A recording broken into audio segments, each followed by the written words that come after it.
నారాయణం నమస్కృత్య నరం చైవ నరోత్తమం దేవీం సరస్వతీం వ్యాసం తతో జయముదీరయేత్. హరి ఓం. పరమేశ్వర స్వరూపమైన సభకి నమస్కారం. నిన్నటి రోజు ప్రవచనాన్ని పూర్తి చేసేసరికి మహానుభావుడైనటువంటి కృష్ణ పరమాత్మ పరీక్షిత్తుని రక్షించినటువంటి విధానం గురించి నేను 4 మాటలు చెప్పి ఉన్నాను. ఉత్తరాగర్భమనందున్నటువంటి పరీక్షిత్, ఆయన పేరు విష్ణురాతుడు అని పెట్టారు ధర్మరాజు గారు. అసలు ఆయన పేరు విష్ణురాతుడు, కానీ ఎవ్వరూ ఆయన్ని విష్ణురాతుడని పిలవరు, పరీక్షిత్ అని పిలుస్తారు. ఎందుకు అలా పిలుస్తారు అన్నది మీకు ఎదర తెలుస్తుంది.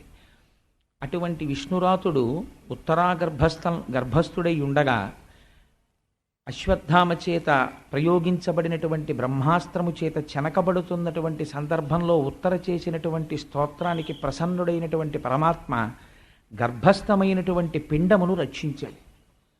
తదనంతరము స్వామి అదే రథం దగ్గర హేళగా నిలబడి ఉన్నారు. పరమాత్మ యొక్క చేష్టితములంటే అలా ఉంటాయి. అందుకే అది హేతువుకి దొరుకుతుందా అంటే హేతువుకి దొరికేది కాదు. మహిమ్నా స్తోత్రంలో, శివమహిమ్నా స్తోత్రంలో పుష్పదంతుడు అంటాడు, నమో నీధిష్టాయ ప్రియదవదవిష్టాయ చ నమో, నమ క్షోధిష్టాయ స్మరహర మహిష్టాయ చ నమో, నమో వర్షిష్టాయ త్రినయన అవిష్టాయ చ నమో, నమ సర్వస్మైతే తదిగమితి శర్వాయ నమ అంటాడు. బాగా దూరంగా ఉన్నవాడికి నమస్కారం, బాగా దగ్గరగా ఉన్నవాడికి నమస్కారం. మీరు రుద్రాధ్యాయం చూడండి, నమ కపర్దినీ చ వ్యుక్త కేశాయ చ అంటుంది. బాగా జటలు పెంచుకొని జటాజూటం ఉన్నవాడికి నమస్కారం. తల మీద ఒక్క వెంట్రుక లేనటువంటి బోడిగుండుతో ఉన్నవాడికి నమస్కారం. చాలా వృద్ధుడైన వాడికి నమస్కారం, చాలా యవ్వనంలో ఉన్నవాడికి నమస్కారం. ఇవి ఎలా కుదురుతాయి చెప్పండి నాకు? ఇవి రెండూ పరస్పర భిన్నమైనటువంటి విషయాలు. వృద్ధుడిగా ఉన్నవాడు యవ్వనంలో ఉండడు, యవ్వనంలో ఉన్నవాడు వృద్ధుడిగా ఉండడు. రెండూ ఏకకాలమనందు ఉండవు. కానీ ఈశ్వరుడు అలా కాలమునకు లొంగేటటువంటి వాడు కాడు. కాబట్టి ఆయనకి భిన్నత్వము, ఈ రెండూ పరస్పర విరుద్ధములన్నవి ఉండవు. ఆయన ఏకకాలమునందు దేనినైనా సాధించగలడు. అందుచేత ఆయన ఇక్కడ రథము దగ్గర నిలబడ్డాడు. ఆ లోపల ఉత్తరాగర్భములో ప్రవేశించి అశ్వత్థామ చేత ప్రయోగింపబడినటువంటి బ్రహ్మాస్త్రాన్ని నివారించగలిగాడు. తదనంతరము కుంతీదేవి స్తోత్రం చేసింది. ఇది ఒక గమ్మత్తైనటువంటి విషయం. ఇంటి పెద్దకి ఉండవలసినటువంటి లక్షణాన్ని మనకి వివరణ చేస్తుంది. పాండవులు కుంతీదేవి యొక్క బిడ్డలు. ఈ సంస్కార బలం ఎక్కడి నుంచి రావాలి అంటే ఇంటి పెద్ద నుంచి రావాలి. ఒక ఇల్లు పాడైపోయిందంటే దానికి కారణం ఎవరు అంటే ఇంటి పెద్దే. తనకి లేని సంస్కారం, తను లేవగానే నిద్ర లేచి పూజామందిరంలోకి వెళ్ళి సంధ్యావందనం చెయ్యడు. తను లేచి పూజామందిరంలో కూర్చుని ఓ 4 స్తోత్రాలు చదవడు. తన ఇంటి కబ్బోర్డ్లో రామాయణం పుస్తకాలు కానీ భాగవతం పుస్తకాలు కానీ ఉండవు. తను ఎప్పుడూ కూర్చుని ఒక్క భగవత్ సంబంధమైన గ్రంథం గురించి మాట్లాడడు.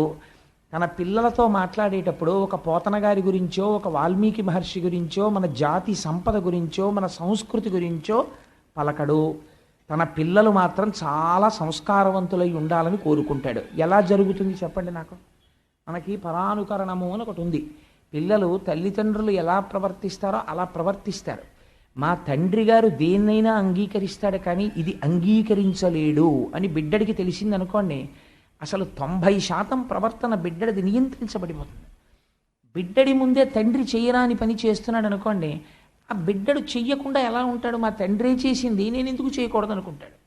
కాబట్టి ఇంటి పెద్దకు ఉండవలసిన లక్షణాన్ని ఆవిష్కరిస్తున్నారు. కుంతీదేవి స్తోత్రం చేసింది కృష్ణ పరమాత్మని.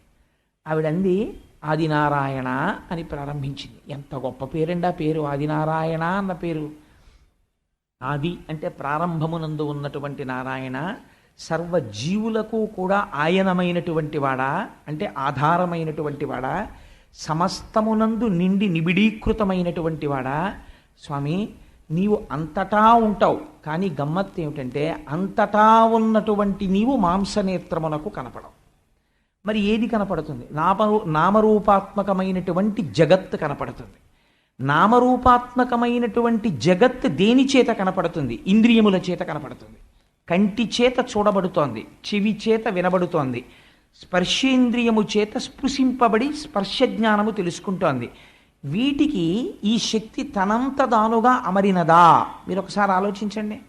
కన్ను ఉన్నవాడు ఉంటాడు ఒక ఆయన, కానీ ఆ కన్ను కనపడదు. చెవి ఉన్నవాడు ఉంటాడు కానీ వినపడదు. మామూలుగా చూస్తే మీరు ఒక చెవిటివారిని చూశారనుకోండి, అంటే నేను ఎవరిని విమర్శించడానికి అంటలేదు ఈ మాట. చెవిటివారికి చెవి ఉండకుండా ఉండదు, వారికి చెవి ఉంటుంది, కానీ చెవికి వినికిడి శక్తి ఉండదు. అంధుడైనటువంటి వాడికి కన్నులు లేకుండా ఉండాలనేం లేవు, కన్నులు ఉంటాయి, కానీ కన్నుకి చూసే శక్తి ఉండదు. కంటికి చూసే శక్తిగా ఉన్నవాడెవరు? పరమాత్మ. చెవికి వినబడే శక్తిగా ఉన్నవాడెవరు? పరమాత్మ. ఇది నువ్వు గుర్తించగలిగితే హృషీకేశుడు అని పిలుస్తారు ఆయన్ని. ఎక్కడున్నాడండి పరమాత్మ ఇప్పుడు? ఇక్కడే. నా కన్ను మిమ్మల్ని అందరినీ చూడగలుగుతోందంటే ఈశ్వర శక్తి ఈ కంటిలో ఉంది. నేను చెప్పిన మాటలు మీ అందరూ వినగలుగుతున్నారు అంటే ఈశ్వరుడు మీ చెవి ఎందున్నాడు. కాబట్టి ఎక్కడున్నాడు? నువ్వు హృషీకేశుడవై ఉన్నావు. ఇది స్తోత్రం అంటే. స్తోత్రం అంటే ఏదో పుస్తకం పట్టుకుని చదవడం కాదు, ఈశ్వరుడు యొక్క తత్వమును గుర్తించి పరవశించి అనకుండా ఉండలేక అనగలగడాన్ని స్తోత్రం అంటారు. స్తుతి చెయ్యడం. ఎంత అందంగా మాట్లాడుతోందో చూడండి. కానీ స్వామి నువ్వు అధోక్షజుడవు అంది. అదేమిటి? హృషీకేశుడు అంటే ఇంద్రియములకు బలమును ఇచ్చేవాడు, ఆయనే బలాన్ని ఇస్తున్నాడు. ఆయన ఉండబట్టి కన్ను చూస్తోంది. కానీ ఎవరు శక్తినిస్తే కన్ను చూస్తోందో ఆ కన్ను వెనక్కి తిరిగి ఆయన్ని చూస్తుందా? చూడలేదు. చెవి ఆయన శక్తినిస్తే వింటోంది, వెనక్కి తిరిగి ఆయన యొక్క నామాన్ని లేదా ఆయనని చూడగలదా? చూడలేదు. స్పర్శేంద్రియము ఆయన ఇచ్చిన శక్తి చేత ఒకరు ముట్టుకుంటే తెలుస్తోంది ముట్టుకున్నారని, కానీ ఆయన యొక్క శక్తి ఇందులో ఉన్న ఆయనని స్పర్శేంద్రియము గ్రహించగలదా? గ్రహించలేకపోతోంది. ఇంద్రియములు నీ చేత భాషిస్తున్నాయి, కానీ ఇంద్రియములు నిన్ను మాత్రం కనుక్కోలేకపోతున్నాయి. ఎంత గమ్మత్తుగా అమరిక పెట్టేశావయ్యా. పటకార మన చేత్తో పట్టుకుంటాం, కానీ పటకార ఎప్పుడైనా చేతిని పట్టుకుంటుందా? ఎప్పుడూ పట్టుకోలేదు. ఎప్పుడైనా పట్టుకుంటే గిన్నెని పటకారతో పట్టుకుని దింపుతున్నారు మీరు, కానీ పటకారని తనంత తాను గిన్నె పట్టుకుని వేడిపాల గిన్నెని దింపు అని మీరు అనండి. పటకార వెళ్ళి పట్టుకు దింపుతుందా? దింపదు. ఏది పట్టుకోవాలి? మీ చెయ్యే పట్టుకోవాలి. పటకారని ఎంత విప్పాలో అంత విప్పి ఆ గిన్నె అంచుని పట్టుకుని గట్టిగా పట్టుకుని పాల గిన్నెని కింద పెట్టేంత వరకు పటకారతో ఉంచి మళ్ళీ విప్పి తీసి పటకారని పక్కన పెట్టేస్తున్నారు. కాబట్టి పటకార యందు వేడిపాల గిన్నెని పట్టుకోగలిగినటువంటి శక్తి ఎక్కడి నుంచి వెళ్ళింది? చేతిలోంచి వెళ్ళింది. చేతిలోంచి వెళ్ళి పటకారని పట్టుకుని పటకార ద్వారా గిన్నెని పట్టుకుంటోంది. కానీ ఈ పటకార తిరిగి ఎప్పుడైనా సరే జీవితంలో చేతిని పట్టుకోగలదా? ఎప్పటికీ పట్టుకోలేదు. ఇంద్రియములు ఈశ్వరుడు యొక్క శక్తితో ఇంద్రియం లోకాన్ని చూస్తుంది, కానీ ఇంద్రియము మాత్రం వెనక్కి తిరిగి ఈశ్వరుణ్ణి చూడలేదు. ఇది అలా చూడకుండా ఉండేటటువంటి అమరిక ఇంద్రియముల యందు ఈశ్వరుడు పెట్టేశాడు. అందుకని వీటికి ఏం తెలుసు ఇంద్రియాలకి? ఇది అర్థమైపోయి ఇదండి స్తోత్రం అంటే. కాబట్టి ఇవి ఎక్కడ తిరగగలవు? బయట మాత్రమే తిరగగలవు. ఇవి లోపలికి వెళ్ళగలవా? ఇవి లోపలికి వెళ్ళవు. కాబట్టి ఇవి ఏం చెయ్యాలి? ఈశ్వర దర్శనాన్ని అపేక్షించిన వాడు వాటిని నిరోధించాలంతే. ఈశ్వర దర్శనం కోరినవాడు కన్నులు మూస్తాడు. ఎందుకని? ఇంకా నామరూపాత్మకమైన జగత్తుని చూడడం ఆపాలి. చెవిని వినకుండా వెనక్కి తీసేసుకుంటాడు, వినికిడి శక్తిని. ఏదో శబ్దం అవుతుంది, గ్రహించాడు. అంటే మరి ఎక్కడ పెట్టాలి ఇప్పుడు ఆ వెనక్కి తీసేసిన శక్తుల్ని? మనస్సులో పెట్టేస్తాడు తీసుకెళ్ళి. ఇప్పుడు ఈ శక్తులన్నీ మనస్సులో పెట్టాడు, మరి మనస్సును ఎక్కడ పెట్టాలి? ప్రయత్నపూర్వకంగా ధ్యానంలో పట్టుకెళ్ళి భగవంతుడి ముందు పెడతాడు. పెట్టడానికి ఇప్పుడు భగవంతుడు ఎక్కడ కనపడతాడు? కళ్ళు మూస్తే జ్ఞాననేత్రంతో చూస్తాడు. అందుకని జ్ఞాననేత్రం ఇక్కడ ఉంటుంది. ఇక్కడ ఆ మనస్సుకు సంబంధించినటువంటి ఆజ్ఞాచక్రం ఉంటుంది. అందుకని అక్కడ కుంకుమ ధరిస్తారు. ఆజ్ఞాచక్రమునందు ధ్యానమునందు దృష్టిని నిలిపి తాను పూర్వం ప్రార్థనా శ్లోకంలో ఏ మూర్తిని ధ్యానం చేశాడో ఆ ధ్యానమును అనుసరించి ఆ మూర్తి దర్శనము చేస్తాడు. ఒక గాయత్రి చేస్తారు. ముక్తా విద్రుమహేమలీలధవళఛాయైర్ముఖై స్త్రీక్షణై యుక్తామిందు నిబద్ధరత్నమకుటాం తత్వార్థవర్ణాత్మికాం గాయత్రీం వరదాం అని ఆ శ్లోకం చెప్పేసిన తర్వాత అటువంటి రూపాన్ని వెంటనే ఇక్కడ చిత్రించుకుంటాడు. ఇలా కళ్ళు మూసేస్తాడు, ఇంకా చెవిని విననివ్వడు. ఇప్పుడు ఈ మనస్సు ఎక్కడ పెట్టేశాడు? ఎర్రటి అమ్మవారి పాదాలు, ఆవిడ కట్టుకున్న ఎర్రటి చీర, ఆ చీర కుర్చీళ్ళు జీరాడుతుంటే అమ్మవారి పాదాలకు ఉన్నటువంటి కంకణములు, దాని మీద పెట్టినటువంటి తామర పువ్వులు, తన తల తీసుకెళ్ళి అమ్మవారి పాదాల మీద పెట్టి అమ్మవారి చల్లటి పాదాలు తన లలాటమునకు తగులుతుంటే ఆ స్పర్శ సుఖాన్ని అమ్మవారి పాదములు తన తలకి తగిలినటువంటి అనుభూతితో ఆనందపడిపోతూ కూర్చుంటాడు. నిజంగా బాహ్యమునందు తల తగిలిందా? తగలలేదు. కానీ ఇప్పుడు ఆయన అనుభూతి మాత్రం ఏమిటి? అమ్మవారి పాదస్పర్శను అనుభవిస్తున్నాడు. ఇది శంకరాచార్యుల వారు సౌందర్యలహరిలో చెప్తారు. కదాకాలే మాత కదయ కలితాలక్తకరసం పిబేయం విద్యార్థి తవ చరణ నిర్ణేజన జలం. విద్యార్థి అన్న మాట వేశారు శంకరాచార్యుల వారు. అమ్మ నేను ఇప్పుడు తాగుతానమ్మా నీ కాళ్ళు కడిగిన నీళ్లు అన్నారు. అమ్మ కాళ్ళు కడిగిన నీళ్లు మీకు ఎలా దొరుకుతాయి? అమ్మవారి కాళ్ళు దొరికితే. అమ్మవారు మీ ఇంటికి వచ్చి పళ్ళెంలో కాళ్ళు పెట్టడం కాదు, మీరు ఎలా కడగాలి? మీరు ఇక్కడ ధ్యానమునందు కూర్చుంటే అమ్మవారి పాదములు ఎలా ఉంటాయో చిటికిన వేలు దగ్గర నుంచి మీకు వచ్చేయాలి. అలా ఎలా ధ్యానం చెయ్యాలో, ధ్యానయోగం ఎలా ఉంటుందో కపిలుడు నేర్పుతాడు సాంఖ్యంలో. ఇంకొక 3-4 రోజుల్లో వచ్చేస్తుంది. అక్కడ విందురు కానీ ఆపాదమస్తకం పాదాల దగ్గర నుంచి పైకి ఎలా వెళ్ళిపోవాలో, మళ్ళీ పైనుంచి కిందకి ఎలా వచ్చేయాలో, నీరాజనం తిరుగుతుంటే ఎలా చూడాలో, మనస్సుని ఎలా లగ్నం చెయ్యాలో ఇవి చెప్తాడు తల్లికి దేవహూతికి. అప్పుడు మీరు ఎలాగో విందురు కానీ. కాబట్టి ఇప్పుడు ఏమైంది? ఇంద్రియములు ఆయన చేత ప్రకాశిస్తున్నాయి, కానీ ఇంద్రియములకు ఆయన దొరకడు. ఇది ఎంత గమ్మత్తండి! అసలు ఆ కోణంలో మనం ఎప్పుడైనా ఆలోచించి ఈశ్వరుడి దగ్గరికి వెళ్ళి, మీకు పెద్ద సంస్కృతంలో పద్యమే చెప్పక్కర్లేదు, శ్లోకమే చెప్పక్కర్లేదు, ఈశ్వర ఏం అమరికయా నిజంగా, దీనితో బయటికి చూడగలను, కానీ చూడగలిగిన శక్తి దీని యందు ఎవరిచ్చాడో వాడిని ఇది చూడలేదు, వెనక్కి తిరిగి ఆ శక్తిని ఇది దర్శనం చేయలేదు. ఏం ఆశ్చర్యం! ఆ శక్తి ప్రసరణం జరిగేటటువంటి ఒక పనిముట్టంతేది. నానాఛిద్రఘటోదర స్థిత మహాదీప ప్రభాభాస్వరం జ్ఞానం యస్యతు చక్షురాదికరణ ద్వారా బహిస్పందతే జానామీతి తమేవ భాంతమనుభాచ్యేతత్ సమస్తం జగత్. ఎక్కడ వెతుకుతారండి ఈశ్వరుణ్ణి? ఇక్కడ దర్శనం అవుతున్నాడు. అంతర్ముఖ సమారాధ్యా బహిర్ముఖ సుదుర్లభ. దక్షిణామూర్తి స్తోత్రంలో శంకర భగవత్పాదులు అంటారు, 9 కన్నములు ఉన్నటువంటి ఒక కుండ దగ్గరికి తీసుకొచ్చి ఒక దీపం వెలిగించి ఆ కుండని బోర్లించి లైట్లు ఆర్పేశారనుకోండి. నేను ఒకసారి ఎక్కడ ఉపన్యాసం చెప్పాను మధ్య పశ్చిమ గోదావరి జిల్లాలో. ఎన్ఎఫ్సిఎల్ వాళ్ళలో ఉన్న ఒక డిప్యూటీ మేనేజర్ పర్సనల్ గారే అనుకుంటాను, ఇఫ్ ఐఎమ్ కరెక్ట్. వాళ్ళ ఊరు రమ్మంటే మా మూర్తి గారు తీసుకెడితే వెళ్ళాను. వాళ్ళు నాకు వారే అనుకుంటాను, బహుశా గుర్తుంటే, ఒక వెంకటేశ్వరుణ్ణి బహూకరించారు. నేను దాన్ని తీసుకొచ్చి యథాలాపంగా ఒక కప్బోర్డు మీద పెట్టాను. పెట్టి ఆ రోజు రాత్రి ఏదో అవసరం కోసం అని చెప్పి బెడ్రూమ్లోంచి బయటికి వచ్చి, ఏమిటి ఇంత వెలుతురుగా ఉంది ఏమిటి గది అని పైకి ఇలా చూశాను ఎక్కడి నుంచి వస్తుందో. అంత నిద్రమత్తులో బయటికి వస్తున్న వాడిని ఉలిక్కి పడ్డాను. ఎందుచేత? ఇలా పెట్టినటువంటి కటిహస్తం వరదహస్తంలో ఉన్నటువంటి రేఖల దగ్గర నుంచి పాదములకు చిటికిని వేలుకున్నటువంటి గోరు వరకు గాఢాంధకారంలో మెరిసిపోతోంది ఆ మూర్తి. అది రాత్రి వేళ అలా వెలుగుతుంది, దానికి ఆ లక్షణం ఉంది. అది ఇప్పటికీ ఉంది మా ఇంట్లో కబోర్డ్లో. రాత్రి ఇప్పుడంటే అలవాటు పడిపోయాను కాబట్టి అలా ఉలిక్కి పడినాం. ఆ హాల్లోకి వస్తే ఎంత చీకటి ఎక్కువైపోతే ఆయన అంత ప్రకాశించేస్తుంటాడు. ఇప్పుడు ఆయనకి తోడు ఇంకో ఆయన కూడా వచ్చాడు, వినాయకుడిని ఇచ్చారు ఎవరో, ఆయన అలాగే ప్రకాశిస్తుంటాడు. ఇప్పుడు ఆ హాల్ ఏమైపోతుందంటే రాను రాను రాత్రి లైట్లన్నీ ఆర్పేస్తే వీళ్ళిద్దరి కాంతితో వెలిగిపోతుంది. కాబట్టి నేను ఈ మాట ఎందుకు చెప్పాను అంటే, నానాఛిద్రఘటోదర స్థిత మహాదీప ప్రభాభాస్వరం. మీరు చూదురుగానిలేండి అమ్మ, కంగారు పడకండి. ఒక 9 కన్నాలు ఉన్నటువంటి కుండలో దీపం పెట్టి ఆ కుండ బోర్లించారనుకోండి, ఈ దీపము యొక్క కాంతి చీకట్లో 9 కన్నాల్లోంచి బయటికి కొడుతుంది. ఫోకస్ కింద కొట్టినట్టే ఇక్కడుంది దీపం. ఆ దీపపు కాంతి వాడు ఈశ్వరుడు. ఇక్కడ ఉన్నాడు. నీవారస్సు కవత్తన్ వీపీతాభాస్వత్యనూపమా. దాని కాంతి ఊర్ధ్వమూలమధశాయి, పైకి కిందకి ఆ ఫోకస్ కొడుతోంది. అది కొడుతోంది కంట్లోకి, కన్ను చూస్తోంది. అది కొడుతోంది చెవులోకి, వింటోంది. అది స్పర్శేంద్రియంలోకి వస్తోంది, అరికాల దగ్గర నుంచి మెదడు వరకు అన్నీ ముట్టుకుంటే చెప్తున్నాయి, ముట్టుకున్నాడు ముట్టుకున్నాడు ముట్టుకున్నాడని. ఆయన యొక్క భాష అక్కడి నుంచి వస్తోంది జ్ఞానం. ఆ దీపం ఆరిపోయింది అనుకోండి, కుండ చీకటి అయిపోతుంది. కుండ వెలుగుతుందా? వెలగదు. కుండ కన్నాలు వెలుగుతాయా? వెలగవు. కుండలోనున్న ప్రమిద వెలుగుతుందా? వెలగదు. దీపపు కాంతి శిఖ ఉన్నదే, ఆ శిఖి ఆ జ్యోతిలోంచి వస్తోంది ఈ కాంతి అంతా.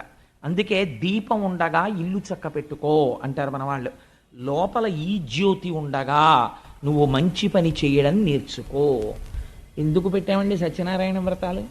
ఏదో మెహర్బానీ కోసమో గొప్పతనం కోసమో కాదు. సత్యనారాయణ స్వామి వ్రతాలు చేయడంలో ఒక పొరపాటు చేస్తూ ఉంటారు. సత్యనారాయణ స్వామి వారి వ్రతంలో ప్రధానమైన అంగం ఏమిటో తెలుసా అండి? మంటపదానం చేసేయాలి. మొట్టమొదట స్కాందంలో ఒక కండిషన్ ఉంది. మీ శక్తికి లోటు చెయ్యకుండా మీరు సువర్ణమూర్తిని కానీ రాగి కానీ ఏదో ఒకటి పెట్టాలి.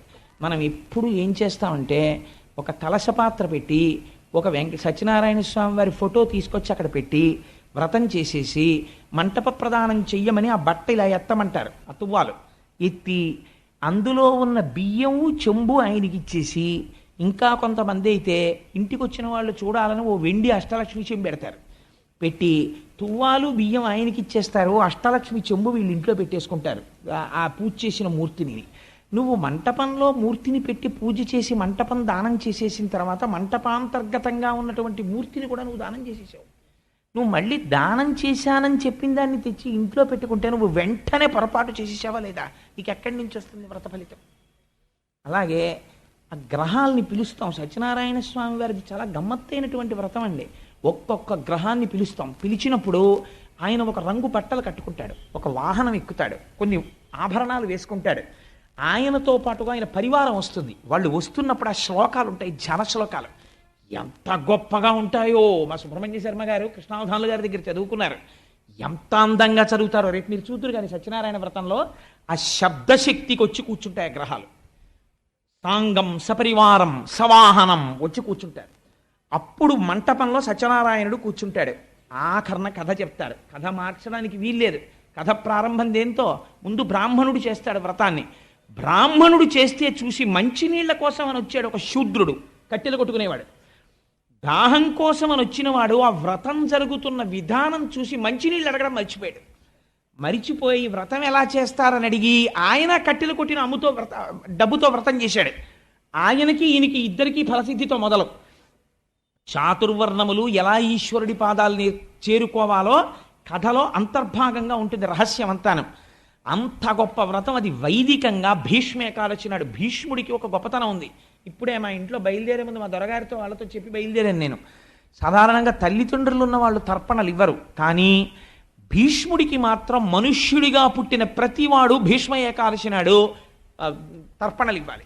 తల్లిదండ్రులు ఉన్నా సరే తర్పణలు ఇవ్వాలి. అటువంటి ధర్మాత్ముడు మహానుభావుడైన అటువంటి భీష్మ ఏకాదశి నాడు ఇంత గొప్ప దేవాలయ ప్రాంగణంలో కూర్చుని అంత శాస్త్రీయంగా, అందుకే శక్తి లోటు రాలేదనిపించడానికి సువర్ణమూర్తుల్ని తీసుకొస్తున్నాం. బంగారు రూపులు తీసుకొచ్చి ఆ కలశ మీద పెట్టి పూజ చేసి వాటిని దానం చెయ్యాలని. ఏకాదశి వ్రతం చాపి, ఏకాదశి నాడు ఉపవాసం ఉండి వ్రతం చేయాలి. అందుకని చెప్పి ఆ రోజు ఉపవాసం చేసిన వాళ్ళు మళ్ళీ ఇంటికి వెళ్ళేం పలహారం చేసుకుంటారని ఒక వ్రతం టికెట్లు ఉన్న వాళ్ళకి మాత్రం పలహారాలు కూడా ఇక్కడే నైవేద్యం పెట్టిన ప్రసాదాలు ఇస్తున్నారు మధ్యాహ్నం తినడానికి.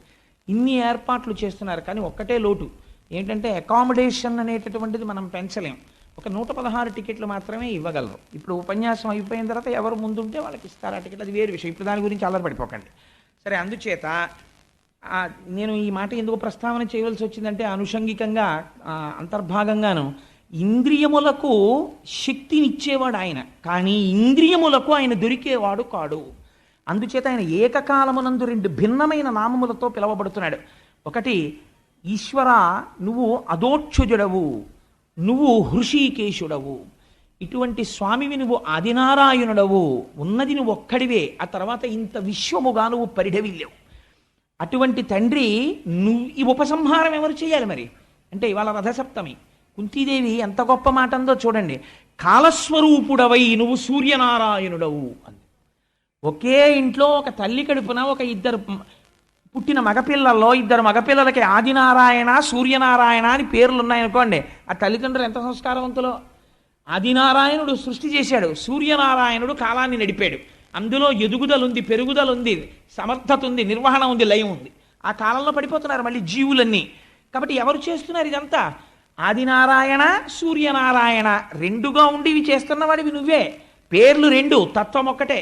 ఏం ఆశ్చర్యం తండ్రి, ఎంత గొప్పవాడివి నువ్వు. ఇన్ని చేసేటటువంటి నిన్ను ఎవరు దర్శనం చెయ్యగలరు? మహాయోగులైన వారు దర్శనం చేస్తారు, నిర్మల మనస్కులు దర్శనం చేస్తారు, పరమహంసలు దర్శనం చేస్తారు. సమాధిమగ్నులై సంసారములను విడిచిపెట్టి నీ గురించి ధ్యానము చేసి చేసి చేసి చేసి నీ యొక్క అనుగ్రహమును పొందిన వారు దర్శనం చేస్తారు తప్ప సంసార లంపటమునందు పడిపోయి ఉన్న వాళ్ళకి నీ దర్శనం అవుతుందా? అవదు. అందున విశేషించి నేను స్త్రీని, ఆడదాన్ని కాబట్టి సహజంగా నాకు కర్మ చేసేటటువంటి అధికారం తక్కువ. అందుకని నేను విశేషమైనటువంటి పూజలు, వ్రతాలు, నోములు, అభిషేకాలు చేసేదాన్ని కాదు. అజ్ఞురాలిని అంటే పెద్దగా జ్ఞానం ఉన్నదాన్ని కాను. ఇటువంటి నాకు శ్రీమన్నారాయణుడవైన నీవు పరమహంసలు చూడలేని తత్వాన్ని ఈ మాంసనేత్రము చూడలేదు. అటువంటి మాంసనేత్రము చూడడానికి వీలుగా తండ్రి కరచరణాదులతో కదిలి వచ్చి నా ఎదుట నిలబడి నాకు ఉపకరించి నాకు నా చేత నమస్కారమును పొందుతున్నావా? ఏమయ్యా నీ సౌశీల్యం, ఏమి నీ దయ, ఎంత అదృష్టవంతురాలి నేను. కాబట్టి నిన్ను ఏమని స్తోత్రం చేయను కృష్ణ, నా నమస్కారం అర్పిస్తున్నానంది. ఏమి స్తోత్రం చూడండి. నిజంగా మీ ఇంట ఉన్నాడా లేడా? కృష్ణుడు అలాగా ఉన్నాడు. ఎక్కడున్నాడు? మీరు కొని తెచ్చుకున్న మూర్తి అన్ననాడు లేడు. నా ఇంటి పూజామందిరంలో కృష్ణుడే ఉన్నాడన్న భావనతో మీరు అనుకున్న నాడు మీ ఇంట్లో కూడా అలాగే ఉన్నాడు. కుంతీదేవి చేసిన స్తోత్రానికి ఎలా ఉన్నాడో మీ ఇంట కూడా అలాగే ఉన్నాడు. ఆవిడంది కృష్ణాయ వాసుదేవాయ హరయే పరమాత్మనే ప్రణత క్లేశనాశాయ గోవిందాయ నమో నమః. కృష్ణ నువ్వు అంతటి వాడివి. శ్రీకృష్ణ యుధభూషణ నరసఖ శృంగార రత్నాకర లోకద్రోహి నరేంద్ర వంశదహన లోకేశ్వర దేవతానీక బ్రాహ్మణ గోగణార్తిహరణ నిర్వాణ సంధాయక నీకు నృత్యద త్రుంపవే భవల తల్లిచానుకంపానిధి. ఎంత గొప్ప పద్యం అండి. నిజంగా ఆవిడ ఎటువంటి స్తోత్రం చేసిందో చూడండి. స్వామి నువ్వు జన్మించినది ఎవరి కోసం జన్మించావు? ఒక్కసారి అడిగితే 10 మాటలు పెట్టే లక్షణం ఉన్నవాడివయా. ఎంతటి ఉదారుడవు నువ్వు. అందుకే పెద్దాపురంలో ఉన్న అమ్మవారికి మరిడెమ్మ తల్లి అని పేరు. ఒక్కసారి వెళ్ళి ఆవిడ మ్రోల నిలబడి అడిగితే మళ్ళీ అడిగాడా అడగలేదా అని చూడకుండా మళ్ళీ మళ్ళీ పెట్టడం అలవాటైన తల్లి కాబట్టి మరిడెమ్మ తల్లి. అటువంటి తల్లి ఎలా పెడుతుందో అలా కృష్ణ భగవానుణ్ణి సుతపుడు పృష్ణి అనబడేటటువంటి ఇద్దరు తపస్సు చేశారు. భగవానుడు ప్రత్యక్షమయ్యాడు. ఏం కావాలి మీకని అడిగాడు. వాళ్ళు విచిత్రమైన కోరిక కోరారు. నీలాంటి కొడుకు కావాలన్నారు. నాలాంటి కొడుకు పుట్టాలంటే నేను తప్ప ఇంకోడు లేడు సృష్టిలో, కాబట్టి నేనే పుడుతున్నాను మీ కడుపునన్నాడు.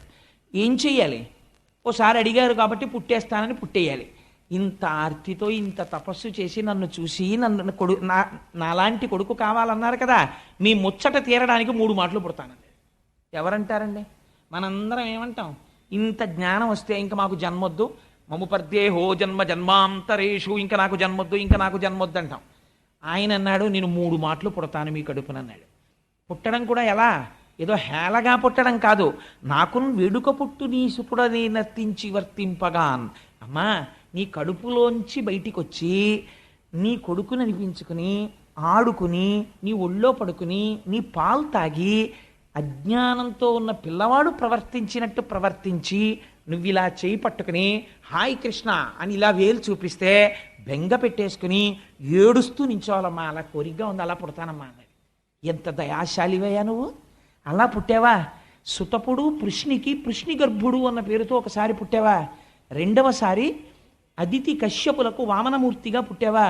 మూడవసారి దేవకీ వసుదేవులకు కృష్ణ భగవానుడిగా పుట్టావా? ఏం ఆశ్చర్యం. నువ్వు పుట్టింది బంధనంలో పుట్టావు. నువ్వు బంధనంలో పుట్టి నీ తల్లిదండ్రుల యొక్క బంధనములు తీసేశావు. అంతకుముందు వాళ్ళు కారాగారంలో ఉన్నారు. నీవు జన్మించి ఏం చేశావు? ఎవరైతే వాళ్ళని ఖైదు చేశారో ఆ ఖైదు చేసిన వాళ్ళని నిర్జించావు, వాళ్ళని ఓడించావు. ఓడించి నీ తల్లిదండ్రులైన దేవకీ వసుదేవుల్ని చెరసాల నుంచి విడిపించావు. కృష్ణ నీ అనుగ్రహం లేనినాడు పాండవులకి మాకు బ్రతుకు ఎక్కడుంది? భగవంతుని యొక్క స్తుతి అంటే అస్తమానం ఏదో స్తోత్రం చెయ్యడం కాదండి. స్తుతి అంటే మీకు చేసిన ఉపకారము ఈశ్వరుడి వలన జరిగినది అని గుర్తిరిగి కృతజ్ఞతను ఆవిష్కరించుట అంతే స్తోత్రం అంటే. నాకు ఆఫీసులో ఓ ప్రమోషన్ వచ్చింది అనుకోండి, పైకి నేను మా ఆఫీసర్ గారికో నా కొలీగ్స్కో ఎవరికో కంగ్రాట్స్ అంటే ఓసారి చేయి కలిపి థ్యాంక్ యూ అనొచ్చు. కానీ అసలు థ్యాంక్స్ చెప్పవలసింది ఎవరికో తెలుసా అండి? ఈశ్వర, ఇన్ని కోట్ల మంది ఉద్యోగం లేకుండా తిరుగుతున్న రోజుల్లో ఆఫ్టర్ ఆల్ నేను చదువుకున్న BCom PG diploma in industry relations personnel మేనేజ్మెంట్కి నాకు ఉద్యోగం ఇచ్చి నా కాళ్ళు చేతులు నా మేధ దెబ్బతినకుండా నన్ను కాపాడి నాకు ప్రమోషన్ ఇచ్చి నువ్వు ఈ ఉద్యోగంలో ఉండడానికి అర్హుడివి అని నా చేత అనిపించి నాకు అధికారం ఇచ్చి నన్ను 10 మంది చూసి నమస్కరించేటట్టు చేసినటువంటి స్వామివి నువ్వు కదా. నీ అనుగ్రహం లేని నాడు నాకు ఇది ఎక్కడి నుంచి వస్తుంది? నాకు ఇటువంటి అనుగ్రహం ఇచ్చి నేను 10 మంది చేత గౌరవింపబడుతుంటే నన్ను నమ్ముకున్నందుకు నిన్ను ఇంత గౌరవింప చేశాను చూసావా అని నువ్వు పొంగిపోతున్నావా? స్వామి నీకు నా కృతజ్ఞతలు, నమస్కరిస్తున్నాను అని మీరు సంస్కృతంలో చెప్పక్కర్లేదు, మౌనంగా మనసుతో చెప్తే దానికి పొంగిపోతాడు ఆయన. ఇది చెప్తోంది కుంతీదేవి. ఆవిడంది, శ్రీకృష్ణ యదుభూషణ నరసఖ శృంగార రత్నాకర, స్వామి నువ్వు మాకెంతటి ఉపకారం చేశావయ్యా. ఒకానొక నాడు మొత్తం పాండవులందరినీ తీసుకెళ్ళి నాతో సహా లక్క ఇంట్లో పెట్టి ఆ ఇల్లు అగ్నిహోత్రానికి సమిధగా పారేసి మమ్మల్ని నిర్జించాలని దుర్యోధనుడు ప్రణాళిక రచన చేశాడు. కానీ ఆనాడు మేము లక్క ఇంట్లో కాలిపోకుండా కాపాడినవాడు ఎవరు? నువ్వు. భీముడికి విషాన్నం పెట్టారు, నీటిలో తోసేశారు. ఆ భీముడు మరణించకుండా కాపాడినవాడు ఎవరు? నువ్వు. ద్రౌపదీదేవిని భర్తలు 5గురు ఎదురుగుండా చూస్తూ ఉండగా ఓడిపోయారు మీరు అనేటటువంటి మాట అడ్డుపెట్టి బోనులో పెట్టిన సింహాల్ని పెట్టినట్టు ధర్మం అనేటటువంటి పాశము చేత కట్టి కూర్చోపెట్టి అంతవంటి తేజోమూర్తులు అపర యమధర్మరాజు, అటువంటి ధర్మరాజు అక్కడ కూర్చునున్నాడు. గదాదండమును తిప్పితే అగ్నిహోత్రమును సృష్టించి కొన్ని వేల తలలు పగలగొట్టగలిగిన భీమసేనుడున్నాడు. గాంధీవమును చేతపట్టి 2 చేతులతో బాణాలు ప్రయోగించగలిగిన సర్వశస్త్రాస్త్ర సంపన్నుడైన అర్జునుడున్నాడు. అంత గొప్ప వీరులైన నకులు సహదేవులున్నారు. 5గురికి పత్ని అయి మహాపతివ్రత అయిన ద్రౌపదిని నిండు సభలోకి ఈడ్చి దుశ్శాసనుడు బట్టలాగేస్తుంటే ఎవరు రక్షించగలిగారు? గోవిందా అని పిలిస్తే పరిగెత్తుకొచ్చి రక్షించిన వాడివి నువ్వు. లేనినాడు మా పాండవ వంశానికి మర్యాద ఎక్కడుంది? గౌరవం ఎక్కడుంది? స్వామి నువ్వు మా వంశానికి రక్షకుడవు. ఆనాడు అలా రక్షించావు. ఈనాడు పాండవ వంశం అంతరించిపోయింది. ఉత్తరాగర్భమునందున్నటువంటి పిండం మీద వేసేశాడు ఆ బ్రహ్మాస్త్రాన్ని. బయట నిలబడినటువంటి పాండవులకు తెలియదు బ్రహ్మాస్త్రం వచ్చి పడిపోయిందని. అటువంటి స్థితిలో ఉత్తరాగర్భంలోకి ప్రవేశించి మళ్ళీ మా వంశాన్ని నిలబెట్టావు. నువ్వు 1, 2 నువ్వు చేసిన ఉపకారాలు. నాకు అన్నిటికన్నా చాలా ఇష్టమైన విషయం ఏమిటో తెలుసా కృష్ణ? కుంతీదేవి స్తోత్రం చేస్తుందండి. ఎంత గొప్ప మాట అంది తల్లి. నిజంగా ఇంత గొప్పవాడివి, ఇన్ని చెయ్యగలిగిన వాడివి, ఇన్ని లీలలు చేసిన కృష్ణ, నిన్ను నేను అంత గొప్పవాడివని ఇలా చూడ్డం కన్నా నాకు ఏది ఇష్టమో తెలుసా? నీ లీలలన్నింటిలో ఏమీ తెలియని ఒక అమాయకురాలై గొల్ల పొడుచై పెరుగు చిలుక్కోవడం మాత్రమే అలవాటైనటువంటి ఒక గోపిక, నేను నీ అమ్మని నిన్ను కట్టేస్తానని వెంట పడితే భయపడిపోయిన వాళ్ళ పరిగెత్తి ఆఖరికి అమ్మ పమిట జారిపోతుంటే, పువ్వులు రాలిపోతుంటే, కొప్పు విడిపోతే అయ్యో పాపమ్మ అమ్మ నన్ను పట్టుకోవడానికి పరిగెత్తి అలిసిపోయిందని అమ్మ మీద దాక్షిణ్యంతో దొరికిపోతే, లక్ష్మీదేవి కౌగిటికి దొరకని వాడివి, సనక సనందనాది మహర్షులకు దొరకని వాడివి, వేదములకు దొరకని వాడివి, ఋషులకు దొరకని వాడివి, ఒక అబల చేతికి చిక్కితే సాక్షాత్తు పరబ్రహ్మమును నేను పట్టుకున్నానని తెలియక మోకాళ్ళ మీద కూర్చుని ఎడంచేత్తో ఇలా చేయి పట్టుకుని ఇలా చూపుడు వేలు చూపించి కట్టేస్తాను కృష్ణ, కొట్టేస్తాను కృష్ణ అంటుంటే, నీ డొక్కలు ఎగిసి పడిపోతుంటే, కళ్ళల్లోంచి ఇలా నీళ్లు కారిపోతుంటే, ఇలా చెయ్యి పెట్టి నలిపేస్తుంటే, అరిచెయ్యి నలుపు, బుగ్గలు నలుపు, కళ్ళు నలుపు, బుగ్గలు ఎరిపెక్కిపోయి ఇలా ఇలా ఇలా ఒదిగిపోయి భయంతో అమ్మా నన్ను కొట్టకే అని ఆ రోజున నువ్వు భయపడిపోయినటువంటి లీల నా కళ్ళల్లో ఉంది కృష్ణ. ఎంత లీల చేశావయ్యా ఆ రోజున. నువ్వు నటించిన భయం చూసి భయానికి భయం వేసింది అది కుంతీదేవి. కృష్ణ అది నా మనస్సులో ఉండిపోయిందండి. అందుకే ఆవిడ కర్మబంధములు తెగిపోయాయి. ఉలూకల బంధన వృత్తాంతం ఎవరు వింటారో వాళ్ళ కర్మపాశములు తెగిపోతాయి. దశమస్కంధంలో వస్తుంది ఉలూకల బంధన వృత్తాంతం. అటువంటి మూర్తివి నువ్వు నా కన్నులలో ఉండిపోయావు కృష్ణ. నాదొక్క కోరిక, యాదవులందు పాండు సుతులందు నధీశ్వర నాకు మోహ విచ్ఛేదము చేయుమయ్య, ఘనసింధువు చేరిడి గంగభంగి నీపాద సరోజ చింతనముపై అనిశంబు మదీయ బుద్ధి అచ్చాదర వృత్తితో గదియగనట్లు చేయగదయ్య ఈశ్వర. ఎంత గొప్ప మాట అడిగిందండి. ఇది అడగవలసినటువంటి స్థుతి, ఇది అడగవలసినటువంటి ప్రార్థన. ఎంత గొప్ప మాట అందో చూడండి. ఆవిడంది యాదవులందు పాండు సుతులందు. కానీ కృష్ణ, యాదవులు ఇంత గొప్పవాళ్ళు, ఆ యదువంశంలో ఉన్నటువంటి యదుమహారాజు యొక్క కీర్తిని ప్రకాశింపచేయడానికి పుట్టినటువంటి కృష్ణ పరమాత్మ అని నాకు యాదవుల మీద ప్రీతి ఉన్నది అంటే వేరెవరి పట్ల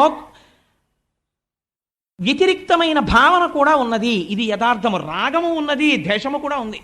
నాకు వంకాయ పచ్చి పులుసు అంటే చాలా ఇష్టం అండి అన్నాను అనుకోండి, అంటే బహుశా వంకాయతో కూర వేపుడో నాకు ఇష్టం లేదనమాట. అందుకని రాగం ఉన్నది అంటే ద్వేషం ఉన్నది. నాకు యాదవులంటే చాలా ఇష్టం, కృష్ణుడు ఉన్నాడు కాబట్టి. అంటే నాకు ఎవరో అంటే ద్వేషం, అంటే నాకు ఇంకా అంతటా బ్రహ్మము కనపట్టలేదు, అంతటా నాకు కృష్ణుడు కనపట్టలేదు. ఎక్కడో ఒక చోటే కృష్ణుడు కనపడుతున్నాడు. నా భక్తి ఇంకా పండలేదు కృష్ణ. అందుకని యాదవులందు పాండుసుతులందు నాకు మోహవిచ్ఛేదము చేయుమయ్యా. ఎవరు అడుగుతారండి? పరీక్షిత్ ఆ తరువాతి తరం వచ్చేస్తోంది, మనవడు పుట్టేస్తున్నాడు. ఇంకా మనవడు పుట్టేసే ముందు ఎలాంటి మాట అడగాలో ఆ మాట అడుగుతోంది ఇవాళ కుంతీదేవి. పాండుసుతులందు, పాండురాజు యొక్క కుమారులైనటువంటి ఈ పంచపాండవుల యందు నాకు మోహవిచ్ఛేదము చేయుమయ్యా. ఎంత బ్రతికినా ఎన్నేళ్లున్నా ఇంకా నా కొడుకు ఏమైపోతాడో, ఆ కొడుక్కి కొడుకు పుట్టేసినా ఇంకా వాడిని నేను చూడాలి, వీడిని నేను చూడాలి, వాడికి సంపాదించాలి, వీడికి సంపాదించాలి. ఎంత వీర్రాశ!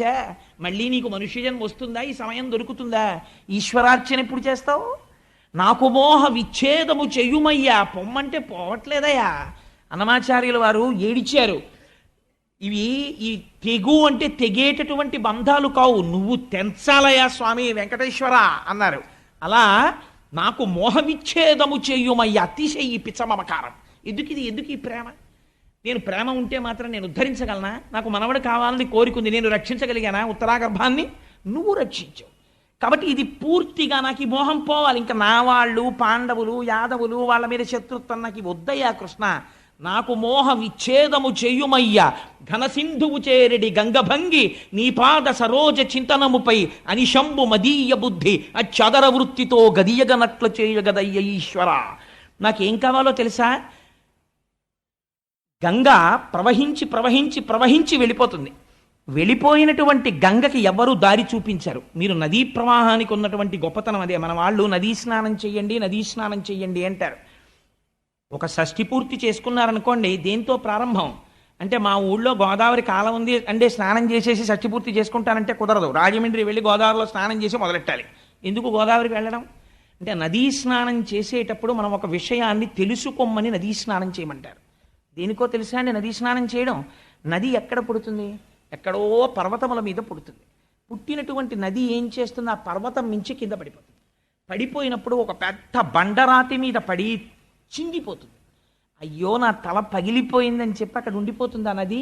ఉండదు, ఇంకా ముందుకు ప్రవహిస్తుంది. ఒక పెద్ద బ్రహ్మజీవుడు పొద తన ముళ్ళ చేతులతో గీరుతుంది. నా వీపు చీరేసిందని నది ఆగదు, ఇంకొంచెం ముందుకు వెళ్ళిపోతుంది. ఒక మహాత్ముడు వచ్చి స్నానం చేసి అర్ఘ్యం ఇస్తాడు. అమ్మయ్య ఇక్కడ ఈ మహాత్ముడు స్నానం చేస్తున్నాడని ఆగదు, ఇంకొంచెం ముందుకు వెళ్ళిపోతుంది. ఒక ధూర్తుడు వచ్చి మలమూత్ర విసర్జన చేస్తాడు. వాడు నన్ను అవమానించాడని ఆగదు, ఇంకొంచెం ముందుకు వెళ్ళిపోతుంది. ఇంకొకడు తన పరిశ్రమలో ఉన్న కాలుష్యాన్ని తెచ్చి అందులో వదిలేస్తాడు. గుండె చెదరదు, బెంగ పెట్టుకోదు, వెళ్ళిపోతుంది. ఇంకా కొంత దూరం వెళ్ళిపోయిన తర్వాత పక్కన ఒడ్డునున్నటువంటి నల్ల త్రాచు ఆ నీటి మించి పాకుతూ వెళ్ళిపోతుంది. లేకపోతే ఓ 10 పందులు 4 దున్నపోతులు నీటిలోంచి పెడతాయి.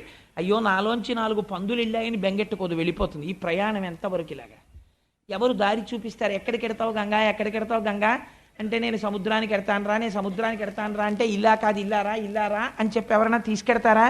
ఎక్కడ పుట్టిందో గోదావరి, ఎక్కడ మహారాష్ట్రలో నాసికాత్రయంబక్, అక్కడ పుట్టి ప్రవహించి ప్రవహించి ప్రవహించి ప్రవహించి చిట్ట చివరికి ఎవరు దారి చూపించారో తెలియదు. ఎక్కడ ఆగిపోయింది ప్రయాణం? ఘనసింధువు చేరిడి గంగభంగి, సముద్రం దగ్గరికి వెళ్ళి కలిసిపోయింది. నేను ఇంత తీయటి దాన్ని ఉప్పు నీటిలో కలిసిపోవడమా అని చూసుకోలేదు, కలిసిపోయింది. ఇలా అందుకే సాగర సంగమం పవిత్రం.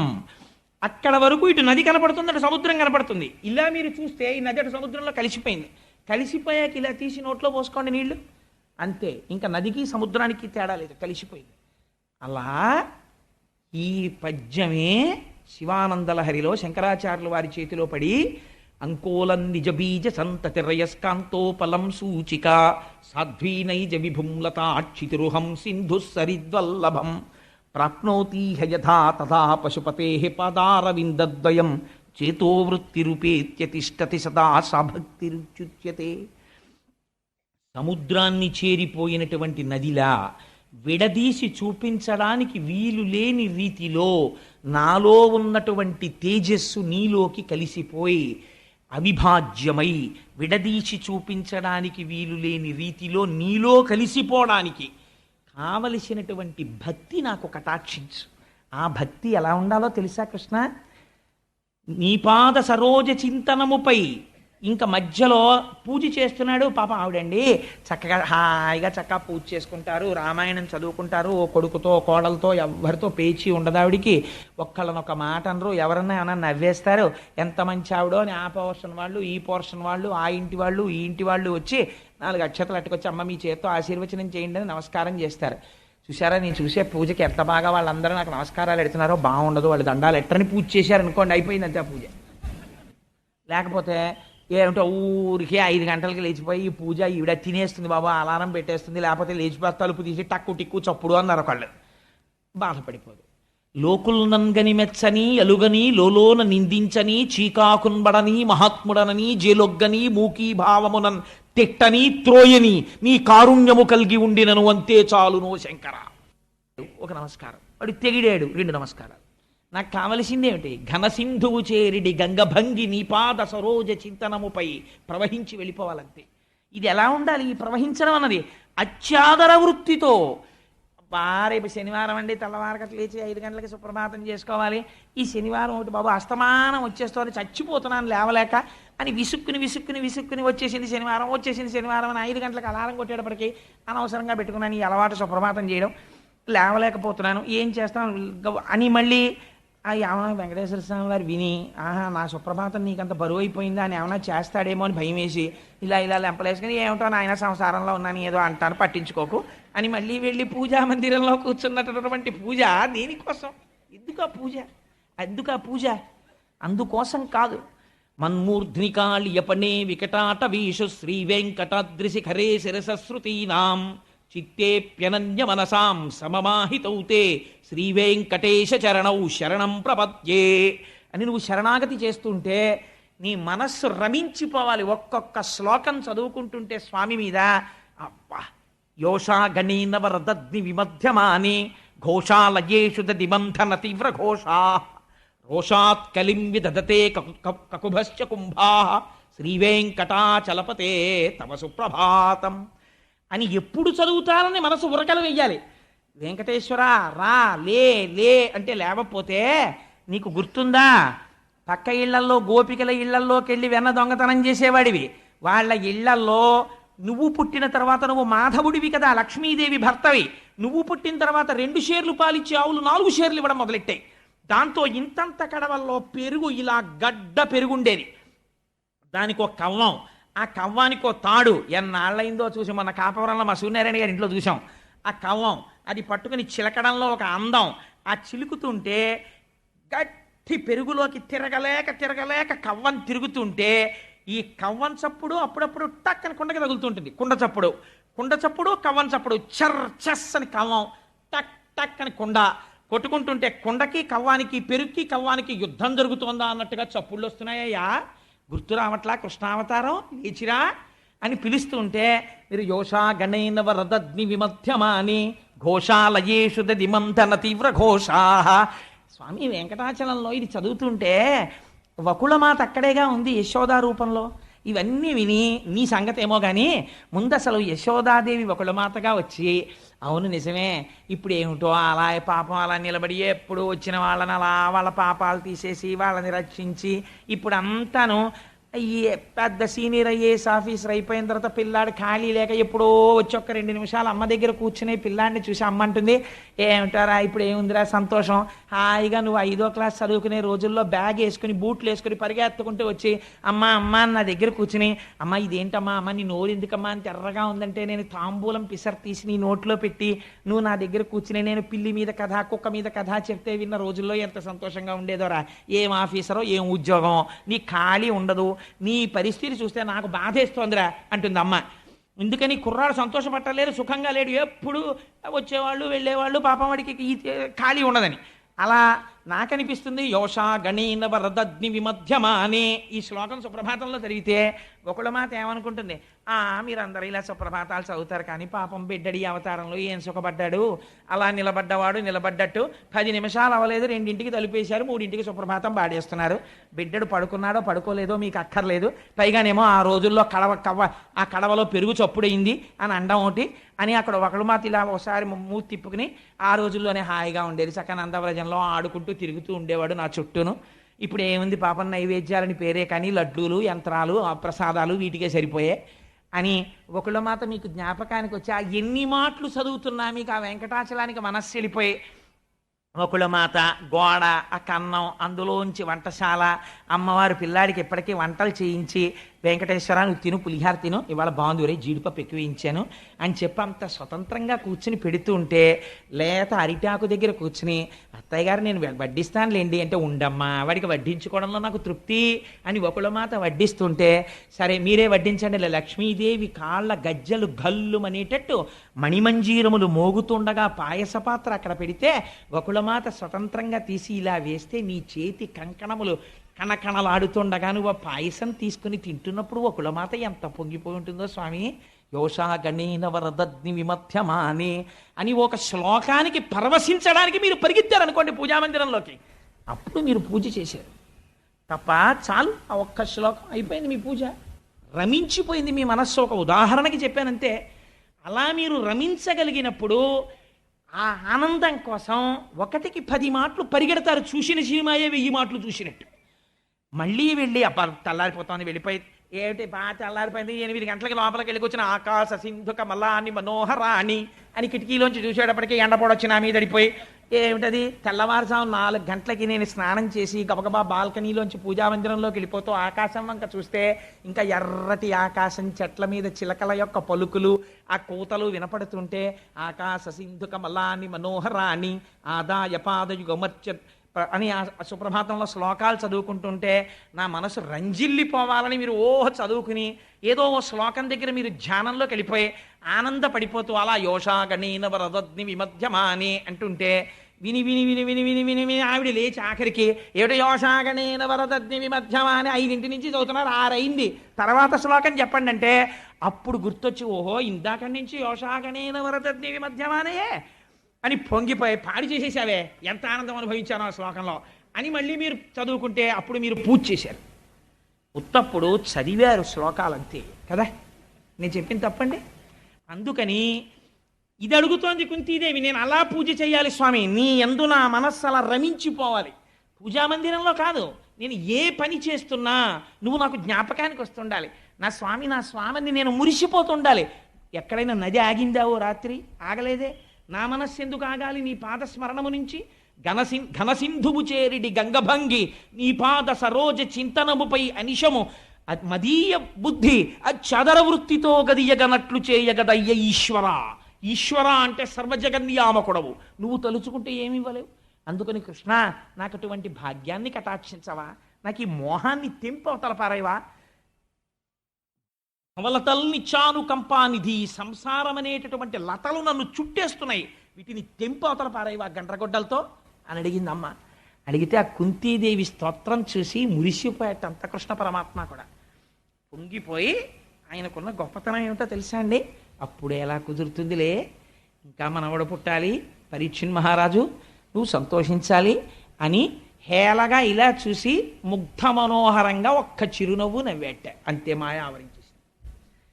ఇది కృష్ణ భగవానుడు అంటే. ఇంత స్తోత్రం చేసిన ఆవిడని కూడా ఆ చిరునవ్వు యొక్క మందహాసంలో, ఆ మందహాసపు కాంతులలో మైమరిచిపోయేటట్టు చేసేసాడు. ఆ వైకుంఠం క్యూ కాంప్లెక్స్లో కూర్చుని 50 మాటలు అంటాడు, టీటీడీ వాళ్ళు ఇలా మార్చాలండి అలా మార్చాలండి ఇంతసేపు ఏంటండి అంటాడు. తీరా లోపలికి ఎడతాడు, ఇలా అక్కడ దాకా వెళ్ళి 2 నిమిషాలు ఉండి బయటకు వచ్చేసి ఎంత బాగున్నాడో చాలా బాగుందేమండి దర్శనం అంటాడు.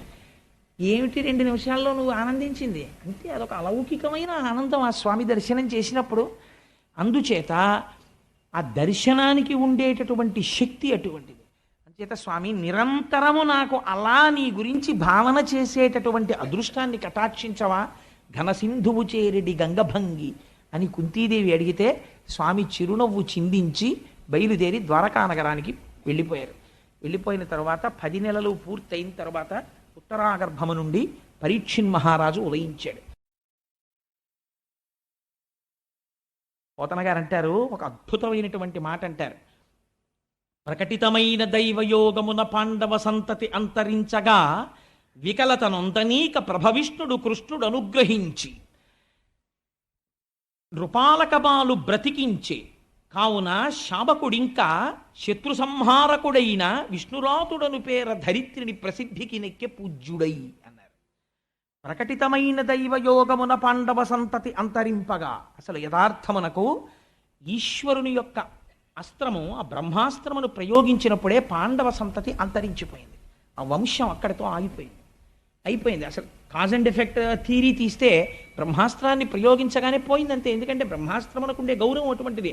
హనుమ అంతటి వారు కట్టుబడ్డారు. అటువంటి బ్రహ్మాస్త్రమును ఎప్పుడైతే అశ్వత్థామ ప్రయోగించాడో అప్పుడే పాండవ వంశం అక్కడితో ఆగిపోయింది. కానీ ధర్మరాజు గారంతటి వాడు, నాకు వంశం లేదు, ఇంకా నా తర్వాత పూజా మందిరంలో నీరాజనం ఇచ్చేవాడు లేడు గోత్రనామాలతో అని బెంగ పెట్టుకోవలసిన అవసరము లేకుండా ఎటువంటి మాట వేశారో చూడండి పోతన గారు. ప్రకటితమైన దైవయోగమున పాండవ సంతతి అంతరింపగా వికలతనొందనీక ప్రభవిష్ణుడు కృష్ణుడు అనుగ్రహించి శాబకు బ్రతికించి. ఎవరిని బ్రతికించాడు?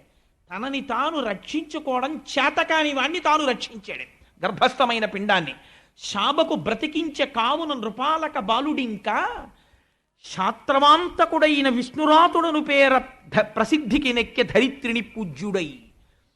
కృష్ణ భగవానుని యొక్క అనుగ్రహము చేత బ్రతికింపబడి బయటికి వచ్చినటువంటి పిల్లవాడు కనుక ఇది పెద్దవాళ్ళు పేరు పెట్టడం అంటే ఎంత అందంగా పెట్టాడో చూడండి. హుచ్ హచ్ అని పేర్లు ఎడితే పిల్లల జీవితాలు కూడా అలాగే ఉంటాయి. నేను నిన్నన ఎక్కడో చూశాను, మనం ఎప్పుడో రైల్వే స్టేషన్లో కూర్చుంటే ఒక ఆవిడ పిల్లాన్ని పిలుస్తోంది. ఆ నెల్లూరు రైల్వే స్టేషన్లో టింకు టింకు అని అరిచింది. అంటే వాళ్ళ పిల్లాడు ఇంకోళ్ళ కుక్క పిల్ల కూడా పరిగెత్తుకొచ్చి, అంటే అవతల ఆవిడ యొక్క కుక్క పిల్ల పేరు టింకు, ఈవిడ బిడ్డని పిలుచుకుంటున్న పేరు టింకు. ఒక కుక్క పేరుకి ఈవిడ బిడ్డడి పేరుకి తేడా ఏం లేదు. అంత అందంగా పేర్లు పెట్టుకుంటున్నారు ఇవాళ రేపు. ఒక పేరు పిలిస్తే ఇంట్లో ఐశ్వర్యము పరిఢవిల్లాలి, ఒక పేరు పిలిస్తే నీ జన్మ సాఫల్యమును పొందాలి. ఎందుకనంటే పోతన గారు ఒక చోట అంటారు, మీరు విందురు కానీ అజామిలోపాఖ్యానం విందురు కానీ ఎంత అద్భుతంగా చెప్తారో పోతన గారు. పేరు పెట్టి బిడ్డని పిలిచిననైనా, పిల్లాన్ని పిలిచినా సరే, హాస్యకేళినైనా, హాస్యం కోసమైనా సరే, విశ్రామ కేళినైనా, ఆడుకుంటూ సరదాగా ఒరే మాధవ ఇల్లరా అన్నా సరే ఏమైపోతుందో తెలుసా అండి? కమలనయ్యను తలుప కలుషహరము. ఈశ్వరుడి పేరు పిలవగానే మీలో ఉన్న పాపం పోతుందంతే. నామమునకున్న శక్తి అటువంటిది, నామం అంత గొప్పది. ఆ పేరు పెట్టుకోవడంలో ఉంది అదృష్టం. ధర్మరాజు గారు అంటే ఎటువంటి మహానుభావుడండి. ఇవాళ రేపు మనం తెలుసుకోవాల్సినవి భాగవతంగా వినేయడం కాదండి, కొన్ని విషయాలు తెలుసుకోవాలి. ఇవాళ నేను కొంతమందిని చూస్తూ ఉంటాను, తల్లి తండ్రి బ్రతికుంటారు, కొడుకు శుభలేఖ వేసుకుంటాడు పెళ్ళికి. ఏమన్నా తెలుసా అండి? తల్లి లేరు, తండ్రి లేడు. మా చిన్నతనంలో ఒక ముష్టివాడు వచ్చేవాడు, అమ్మా నాకు తల్లి వల్లాహానాం, అమ్మా నాకు తండ్రి వల్లాహానాం. అంటే వల్లాహానం అంటే లేడనిలా ఉంది బహుశా. నాకు తల్లి లేదు, నాకు తండ్రి లేడు, నాకు అన్న లేడు, కాబట్టి ఎందుకు వచ్చానంటే భిక్షానికి వచ్చానన్నట్టు. నాకు తల్లి లేడు, నాకు తండ్రి లేడు, పైన ఓ దేవుడు బొమ్మ ఉండదు, ఓ శ్రీరస్తు ఉండదు, శుభమస్తు ఉండదు, అవిఘ్నమస్తు ఉండదు, పిలిచేవాడు లేడు, నాకు చాంద్రమానం తెలీదు, స్వస్తి స్త్రీ చాంద్రమానం లేదు, ముహూర్తం లేదు, నా అంతటి నేను స్వయం భూలింగల్లా పుట్టాను, ఎవరికి పుట్టానో నాకు తెలియదు, అందుకని దిక్కులేని ఇంకోతి నాకు దొరికింది, అందుకని వెడ్ ఇంకోతిని. కాబట్టి మీ అందరూ ఎవరు? అన్నం లేక బాధపడుతున్న దరిద్రులు. కాబట్టి మీరేం చేస్తారు? అక్షతలు ఏం వెయ్యక్కర్లేదు, మీకు అంత తపశ్శక్తి లేదు, మీరేం చేస్తారు? మీ అందరికీ అన్నదానం చేస్తున్నాం, 10కి 12కి మధ్యలో లంచ్, వచ్చి అన్నం తిని వెళ్ళిపోండి. ఓ శుభలేఖ వేస్తాడు, అది శుభలేఖ. అది పట్టుకొచ్చి పెద్దలకు ఇవ్వడానికి వాడు ఎంత సిగ్గుపడాలి. ఏంటో ఇది నేను ఇలా రాయిచ్చా ఇవ్వచ్చా అని వాడు సిగ్గుపడాలి. వాడు అది వేసుకుని చాలా గొప్పగా నేను శుభలేఖ రాశానని వాడు అది పట్టుకు తిరగడం. ఇది ఎప్పుడైనా మన పిల్లలకి మోడల్కి పనికొస్తుంది, ఎంత బాగుందో చూడు, కొత్తగా ఎలా ఉందోనో అని మనం దాచుకోవడం, భగవద్గీత దాచుకున్నట్టు. ఎక్కడి నుంచి వస్తుందండి సంస్కారం రమ్మంటే పిల్లలకి? ధర్మరాజు గారు పెట్టాడు పేరు, మహానుభావుడు. విశ్వరాతుడను పేర, విష్ణురాతుడను పేర. ఈ పిల్లవాడు మరణించవలసిన వాడు అమ్మ కడుపులోని. ఎందుకు బ్రతికాడో తెలుసా? శ్రీ మహావిష్ణువు యొక్క అనుగ్రహం చేత బ్రతికాడు. విష్ణువు అనుగ్రహము చేత బ్రతికినవాడు కనుక వీడిని పిలిచినప్పుడల్లా మాకు గుర్తు రావాలి మా స్వామి అనుగ్రహం. స్వామి నీ అనుగ్రహం వల్ల మా వంశం నిలబడిందని మాకు గుర్తు రావాలి, అందుకని వీడిని ఏమని పిలుస్తామో తెలుసా, విష్ణురాతుడని పిలుస్తాం. ఎలా పెట్టాడో చూడండి పేరు. ఇప్పుడు ఏం చూస్తున్నాడు, ఏది చేస్తున్నా ఈశ్వరానుగ్రహాన్ని చూసుకుంటున్నాడు ధర్మరాజు గారు. అన్నయ్య ఆ పేరు వదిలే అన్నయ్య, మోడర్న్ నేమ్స్ ఏం పెడదామన్నయ్య అనలేదు అర్జునుడు అదృష్టవశాత్తు. కాబట్టి ఆయన ఒప్పుకున్నాడు. విష్ణురాతుడను పేర ధరిత్రిని ప్రసిద్ధికి నెక్కే పూజ్యుడై, అందుచేత ఈ భూమండలమునందు విఖ్యాతి వహించాడు పరీక్షిత్ మహారాజు. ఆ పరీక్షిత్తు పుట్టిన తర్వాత ఒక గమ్మత్తు జరిగిందిటే, అంటే యథాలాపంగా కలిసిపోయింది కాబట్టి ఇక్కడ చెప్పేస్తాను. ధర్మరాజు గారు సింహాసనం మీద కూర్చుని రాజ్యసభలో అందరూ సభ తీరి ఉండేవారు. లేక లేక లేక లేక దక్కిన ఒకే ఒక్క నలుసు ఉత్తరాధికారి రాజ్యానికి వంశానికి. అందుకని ఎంతో ప్రేమతో తొడ మీద కూర్చోబెట్టుకుని ధర్మరాజు గారు సింహాసనం మీద కూర్చుని ఉండేవాట. ఈ పిల్లాడు అందరినీ ఇలా చూస్తుండేవాట. ఎందుకురా ఇలా చూస్తాడు వీడు అందరినీ, వీడికి ఏమన్నా దృష్టి లోపమా అనుకునేవారేమో. కానీ అలా అనుకునేంత వెర్రివాళ్ళు ఏం కారుగా పాండవులు. వాళ్ళు కనిపెట్టారు, ఎందుకు ఇలా చూస్తుంటాడు ఈ పిల్లాడు, ప్రతివాణ్ణి ఇలా పరీక్షగా చూస్తాడు సభలో, ఎందుకు అలా చూస్తుంటాడు అని. ఎందుకు చూస్తాడో తెలుసా అండి, తన తల్లి కడుపు లోపలమును చూసిన ప్రభువు ఈ విశ్వమున నెల్ల కలడని బాలుండు పరికించి చూడగా ఆ ఎలగు జనులు పరీక్షిన్నరేంద్రుడనిది నరేంద్ర అన్నాడు పోతన గారు. మా అమ్మ కడుపులో బ్రహ్మాస్త్రం అనేటటువంటి అస్త్రం వచ్చి అగ్నిహోత్రాన్ని వెదజల్లుతుంటే ఆ రోజున కాలిపోబోతూ నేను స్తోత్రం చేస్తే ఎవరో ఒక అంగుష్ట మాత్రం మూర్తి పట్టు పీతాంబరం కట్టుకొని శంఖచక్ర గదా పద్మములతో వచ్చి గదని ఇలా తిప్పుతూ నన్ను రక్షించాడే, ఆయన ఈ విశ్వమంతా ఉన్నాడు అని మా తాతగారు మా పెదనాయన గారు చెప్తున్నారు. ఆయన ఎక్కడైనా కనపడతాడా అని చూసేవాట సభలో. విష్ణురాతుడని పేరు పెడితే పరీక్షగా అందరినీ చూస్తాడు కాబట్టి పరీక్షిత్ అని పిలిచారు ఆ పిల్లాన్ని, అందుకని ఆ పేరు ఉండిపోయింది. పెదనాన్నగారు పెట్టిందోటి, తను గెలుచుకున్నది ఒకటి, బిరుదునామం ఉండిపోయింది. మనిషి సాధించవలసిన ప్రజ్ఞ ఎటువంటిదో, దేని చేత గొప్పవాడైపోతాడో నేర్పుతుంది మనకు భాగవతం. అందుకని పరీక్షిత్ అయ్యాడు. అటువంటి పరీక్షిత్ చాలా ఆశ్చర్యకరంగా ఆ పిల్లవాడు పుట్టగానే ధర్మరాజు గారు అక్కడ ఉండేటటువంటి జ్యోతిష్కుల్ని పిలిపించాడు. ఈ పిల్లవాడి యొక్క జాతకం ఎలా ఉంటుంది చెప్పండి అన్నాడు.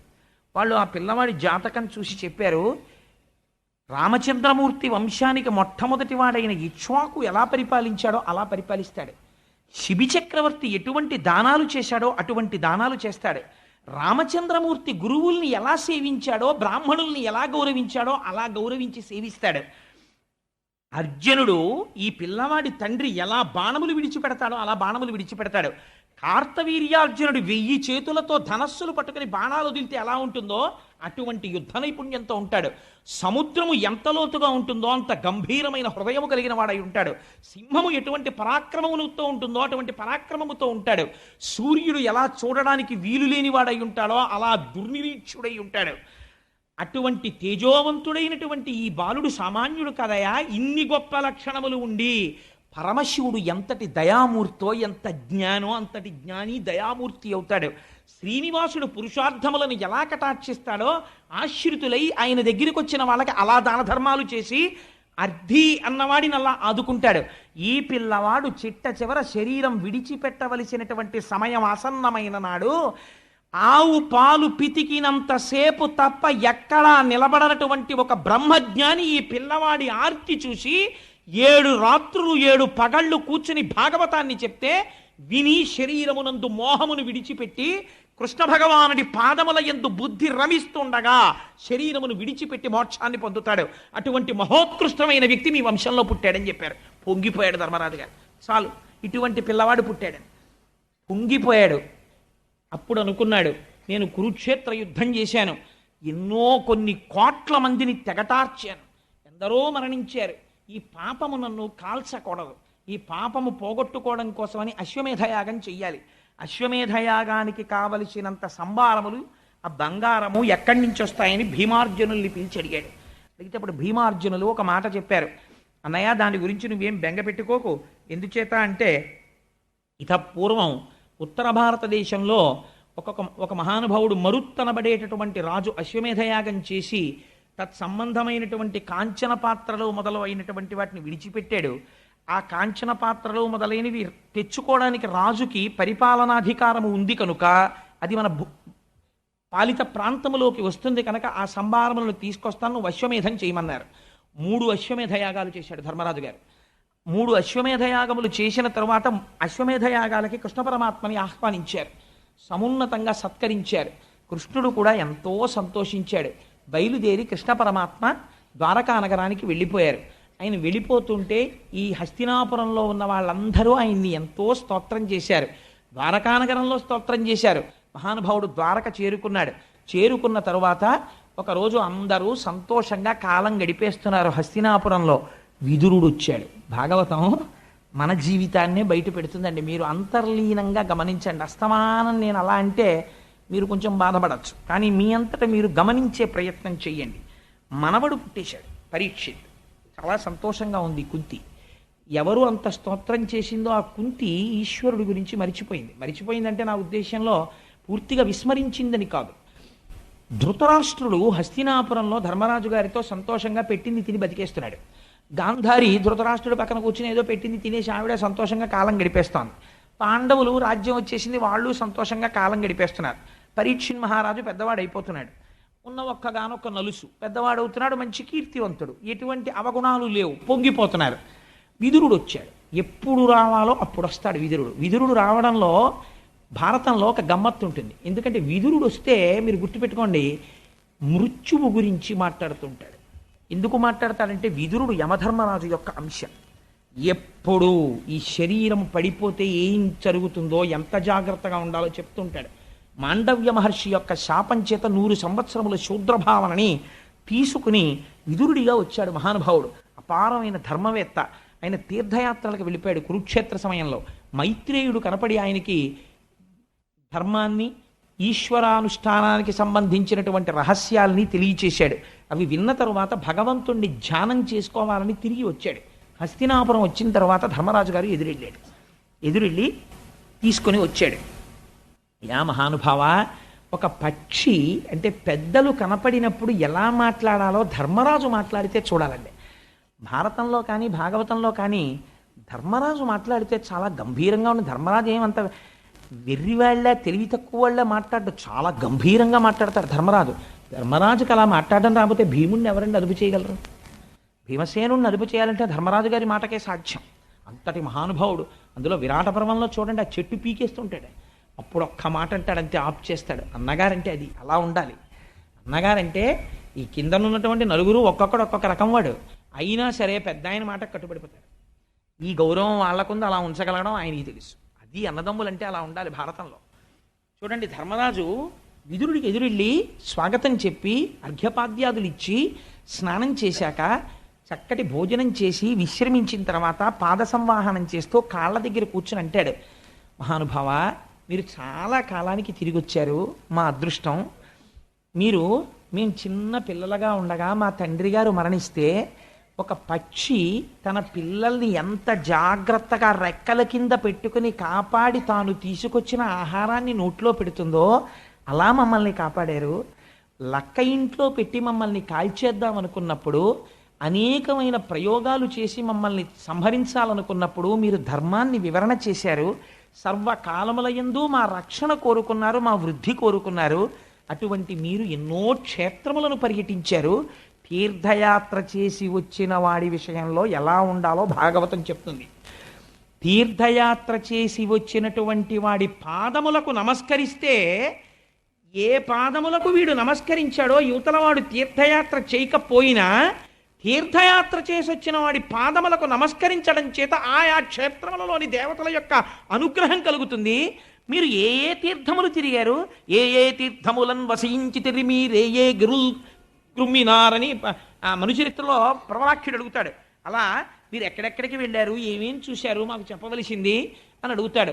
విదురుడు ఎంతో సంతోషిస్తాడు. పెద్దవాళ్ళ దగ్గర మాట్లాడవలసినటువంటి విధానంలో మాట్లాడతాడు ధర్మరాజు. సంతోషించి ఆయనతో మాట్లాడి పంపించిన తరువాత ధృతరాష్ట్రుడు ఒక్కడే కూర్చుని ఉంటాడు. కూర్చుని ఉండగా వస్తాడు విదురుడు. వచ్చి ఒక మాట అడుగుతాడు, ఇది భాగవతం. అందుకే భాగవతం కొన్ని కోట్ల జన్మల తర్వాత మాత్రమే వింటారు. భాగవతం విన్న ఫలితం ఉట్టినే పోదు అనడానికి కారణం అదే. ఆయన అన్నాడు, ఏమయ్యా అంధుడా అని పిలిచాడు. ఓ కళ్ళు లేనివాడా, నువ్వు ఒక విషయం మరిచిపోయావేమో అని నేను అనుకుంటున్నాను అన్నాడు. ఏమిటి అని చూశాడు ధృతరాష్ట్రుడు. అవమానించాడు విదురుణ్ణి కురుక్షేత్రానికి ముందు. అన్నాడు, నీకు జ్ఞాపకం ఉందా, దుర్యోధనుడు తొడలు విరిగిపోయి కురుక్షేత్రంలో పడిపోయిన తరువాత ఇంకా బ్రతకాలన్న కోరికతో నీ పిల్లలతో ఎన్నో మాటలు పాండవుల్ని చంపాలని ప్రయత్నం చేసి వాళ్ళకి రావలసిన రాజ్యభాగాన్ని నువ్వు పెదనాయన వయ్యుండి కూడా కబళిస్తే, ఆ పిల్లలు ధర్మంగా యుద్ధం చేసి రాజ్యాన్ని సంపాదించి నీవారన్నవారు మిగలకుండా చంపేవతల పారేస్తే, దిక్కు లేక వాళ్ళ పంచన చేరితే అన్నానికి భీముడు అన్నాడు ఆ రోజున, పుట్టుగ్రుడ్డి, నీ బిడ్డలకి నీతి చెప్పలేక వాళ్ళని చంపడానికి కారకుడు అయ్యావురా, ఇంకా బ్రతుకుదామని పిండం తినడానికి మా ఇంటి మీద పడ్డావా అని అడిగాడు. ఎంత మరిచిపోయి బ్రతకడానికి ఇంకా ఇక్కడ చేరి తిని బతుకుతున్నావురా అని అడిగాడు. కళ్ళు తిరిగిపోయాయి ధృతరాష్ట్రుడికి. నీకు ఇంత వయస్సు వచ్చింది, నీ కళ్ళ ముందు బిడ్డలు వెళ్ళిపోయారు, నీవారన్నవాడొక్కడు లేడు. ఎవరు నశించిపోవాలని కోరుకున్నావో వాళ్ళు అన్నం పెడుతున్నారు నీకు, తింటున్నావు. దేనికి తింటున్నావు? ఇంకా బ్రతికేద్దామని. అలా తినేసి కూడా బ్రతికేస్తావురా? నీ ఒళ్ళు ముడతలు పడిపోయింది, నీ కళ్ళు పుట్టుకతో కనపడవు. ఇలా ఎన్నాళ్ళు ఉంటాయి అనుకుంటున్నావు? ప్రాణాలు చచ్చిపోతావు. ఇక్కడ ఉన్నా చచ్చిపోతావు, ఉండకపోయినా చచ్చిపోతావు. బుద్ధి మరల్చుకోవడం నేర్చుకో. ఎందుకు ఈ బ్రతుకు నీకు? నా మాట విని ఉత్తర క్షణం లేచి ఉత్తర దిక్కుకు వెళ్ళిపో. ఎవ్వరి కోసం చూడకు. వెళ్ళిపోయి ఇన్నాళ్ళు బ్రతికిన దుష్ట బ్రతుకు చాలు నీకు. ఇప్పటికైనా నా మాట విను. వెళ్ళిపోయి ఈశ్వరుడి యందు మనస్సు చేర్చి ప్రాణములను ఆహుతి చేసేయి. అందులో చేసేసి యోగ మార్గంలో ఈశ్వరుణ్ణి చేరిపో. లేకపోతే నువ్వు చేసిన పాపాలకి ఎన్ని జన్మలు ఎత్తవలసి ఉంటుందో అన్నాడు. వెంటనే లేచి, గొప్ప మాట చెప్పావయ్యా, నిజమే. ఇంకా నేను ఎవరి కోసం బ్రతకాలయ్యా? భీముడు మొదలైన వాళ్ళు పెడుతున్నటువంటి ఈ నెత్తుటి కూడు తిని ఇంకా బతికేస్తున్నానా సంతోషంగా? నిద్ర పడుతోందా? ఛీ, రోత పుట్టిందయా, వెళ్ళిపోతున్నానన్నాడు. ఒక వయస్సు వచ్చేసిన తరువాత మనిషి దృష్టి దేని మీదకి వెళ్ళిపోవాలో విదురుడు చెప్తున్నాడు. విదురుడు ధృతరాష్ట్రుడికి చెప్పట్లేదు, కళ్ళు మూసుకుపోయిన అందరికీ చెప్తున్నాడు. కదండి, నేను తప్పన్నానా? లేదు కదా. ఎటువైపుకి వెళ్ళవలసిన అవసరం ఉందో, ఇంకా శరీరం పడిపోయే టైం దగ్గరికి వచ్చేస్తున్నప్పుడు ఇంకా కోడల మీద దెప్పుళ్ళు, కూతురు మీద దెప్పుళ్ళు, పెద్ద కోడల ఇంటికి వెళ్ళి రెండో కోడల మీద నేరాలు, రెండో కోడల ఇంటికి వెళ్ళి పెద్ద కోడల మీద నేరాలు, గుళ్ళోకి వెళ్ళి కూడా నలుగురిని కూర్చోపెట్టుకుని తన వాళ్ళ మీద నేరాలు. ఎప్పటికీ నీ మనస్సు ఈశ్వరుడి మీద మగ్నం అవుతుంది. జుట్టు తెల్లపడిపోయింది, ఒళ్ళు ముడతలు పడిపోయింది, పలకల పలకల పలకల కింద చాప పొలుసుల్లాగా చర్మం అంతా అద్దంలాగా విడిపోతోంది ఎక్కడికక్కడ చలిగాలికి. పూర్వం ఉన్న పటుత్వం లేదు. చేతులు వణుకుతున్నాయి. కూర్చుని లేద్దామంటే మోకాళ్ళు కొంచెం నొప్పెడుతున్నాయి. పూర్వంలా కొంచెం ఎక్కువ తింటే జీర్ణం అవ్వట్లేదు. త్రేణుపులు వస్తున్నాయి. ఒక్క రాత్రి నిద్రపోకపోతే ఉండలేకపోతున్నావు. పిల్లల పెద్దవాళ్ళు అయిపోయారు. వాళ్ళు చేసుకోగలిసినవి వాళ్ళు చేసుకుంటున్నారు. నువ్వు అస్తమానం నీకే జీతం ఎంత వస్తుందని అడిగితే వాడు విసుక్కుంటున్నాడు. నిన్ను చూసేటప్పటికి లెక్క పెట్టుకుంటున్నవాడు వెనక్కి పెట్టేసుకుంటున్నాడు. ఇంకా ఎందుకు బ్రతికేస్తానంటావు? బ్రతుకుతావు చచ్చే వరకు. కాబట్టి ఈలోగా మార్చు మనస్సుని. అలా కాకపోతే ధృతరాష్ట్రుడు అయిపోతావు అని నేర్పుతున్నాడు విదురుడు. ఈ మాటలు చెప్తే బయలుదేరిపోయాడు ధృతరాష్ట్రుడు. అంతే, గాంధారికి కూడా చెప్పలేదు. ఇది విచిత్రం. గాంధారికి కూడా చెప్పకుండా అంతఃపురాన్ని విడిచిపెట్టి పుట్టుగ్రుడ్డివాడు తడువుకుంటూ ఉత్తర దిక్కుకు వెళ్ళిపోయాడు. వెళ్ళిపోతే భర్త వెళ్ళిపోతున్నాడని పసిగట్టింది గాంధారి. పసిగట్టి ఆయనతో పాటుగా వెళ్ళిపోయింది. వెళ్ళిపోయిన తరువాత మరునాడు ఉదయం ధర్మరాజు గారు స్నానానుష్ఠానములన్నీ పూర్తి చేసుకున్న తర్వాత ప్రతిరోజు వచ్చి పెదతండ్రి గారిని ధృతరాష్ట్రుడికి గాంధారికి తల తాటించి నమస్కరించేవాడు. మీరు ఒక్కటి జ్ఞాపకం పెట్టుకోండి, భాగవతంగా వినకండి. మీరు దేవాలయానికి ప్రదక్షిణం చేశారా చెయ్యలేదా? అక్కర్లేదు. మీరు ఈశ్వరుడి పూజ చేశారా చెయ్యలేదా? అక్కర్లేదు. తల్లి తండ్రి కనీసం ఇద్దరిలో ఒకరైనా బ్రతికున్నవాడు అదృష్టవంతుడు. ఎందుకని? ప్రత్యక్షంగా దేవుడు నీ ఎదట తల్లిదండ్రులుగా ఉన్నాడు, వాళ్ళ పాదములకు నీ శిరస్సు తాటించి నమస్కరించగలిగితే 33 కోట్ల దేవతార్చన నువ్వు చేసేసినట్టే. కళ్ళు లేని పెద్ద తండ్రి తన్ని చంపాలనుకున్న వాడికి ధర్మరాజు నమస్కరించాడు. నువ్వెందుకు నీ కన్న వాళ్ళకి నమస్కరించలేవు? నమస్కరించిన నాడు భాగవతం పుట్టిన దేశంలో పుట్టాననిపించుకోవడానికి నీకున్న నైతిక అర్హత ఏమిటి? ఇది భాగవతం యొక్క ప్రశ్న. ధృతరాష్ట్రుడికి నమస్కరించేవాడు. ఆ రోజు కూడా ధృతరాష్ట్రుడికి నమస్కరించడానికి అంతఃపురానికి వచ్చాడు, కనపడలేదు. కనపడకపోతే బెంగ పెట్టుకుని ఏడ్చాడు ధర్మరాజు. నేను తమ్ముడి బిడ్డణ్ణి, నా వలన ఏదో అపకారం జరిగి ఉంటుంది, నా వలన ఏదో పొల్లు మాట జారిపోయి ఉంటుంటుంది. నా పెద్ద తండ్రి అంధుడు, పాపం వృద్ధుడు, బిడ్డలందరూ మరణించారు. వీళ్ళ వల్ల నేను ఇంకా సుఖపడలేనని ఏ అఘాయిత్యం చేసుకోవడానికి విడిపోయాడో నాకు చాలా బెంగగా ఉంది. నా పెద్ద తల్లి గాంధారీ మాత కనపట్టలేదు. అయ్యయ్యో, నేను ఎంత పొరపాటు చేశానో, నా తల్లిదండ్రులు వెళ్ళిపోయారని ధర్మరాజు అంతటి వాడు ఏడ్చాడు. ఈ దేశంలో పుట్టి తల్లిదండ్రుల్ని వృద్ధాశ్రమంలో చేర్చినటువంటి వాడిని ఏమని పిలవాలి? నిజంగా తల్లిదండ్రులకి నమస్కరించి వెళ్ళిపోతే ఆ వయస్సులో చేసుకోవలసిన ఈశ్వరార్చనకి వెళ్ళిపోయిన వాళ్ళ కోసం ధర్మరాజు ఇచ్చినటువంటి గడ్డ మీద నువ్వు పుట్టావు.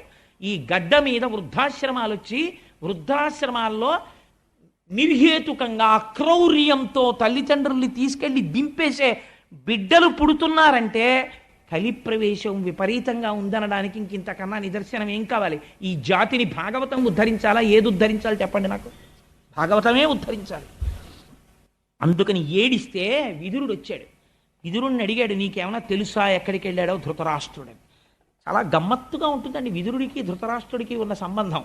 సరే, ఇప్పుడు నేను మళ్ళీ భారతంలోంచి ఆ విదుర ధృతరాష్ట్ర సంబంధం గురించి చెప్తే ఇప్పుడు అది పెద్ద అంశం అయిపోతుంది కాబట్టి నేను భయపడుతున్నాను దాని జోలికి వెళ్ళడానికి. అసలు కృష్ణుడు విశ్వరూప సందర్శనంలో ధృతరాష్ట్రుడికి దర్శనం ఇవ్వడం ఎందుకండి? అంతటి దుర్మార్గుడైతే ఎందుకు ఇచ్చాడో తెలుసా అండి? తప్పో ఒప్పో మంచివాడు విదురుడని తెలుసు. అందరూ పడుకున్నాక రాత్రి పిలిచి, ఒరే నిద్ర పట్టట్లేదురా విదురా, ఏమైనా మంచి మాటలు చెప్పనేవాడు. దిక్కుమాలినాడా, నీకు ఎందుకు నిద్ర పట్టదురా? దొంగలకి నిద్ర పట్టదు, నువ్వు దొంగడివి, మీ తమ్ముడు రాజ్యం మీ తమ్ముడి పిల్లల రాజ్యం నువ్వు కొట్టేద్దాం అనుకుంటున్నావని తిట్టేవాడు. అన్నీ తిట్టేసిన తర్వాత రాత్రి, ఒరే బాగా తిట్టావురా, నిజమే నేను దొంగనే, కానీ వెళ్ళి పడుకో, నేను పడుకుంటాను, ఏం చేస్తాను, నేను ఈ మోహంలోంచి బయటికి రాలేననేవాడు. కనీసం ఒక్క మంచి వ్యక్తి దగ్గర సత్సంగం చేసి తన తప్పులు ఒప్పుకొని రాత్రి మంచి మాటలు వినేవాడు, బుర్రకు పట్టినా లేకపోయినా.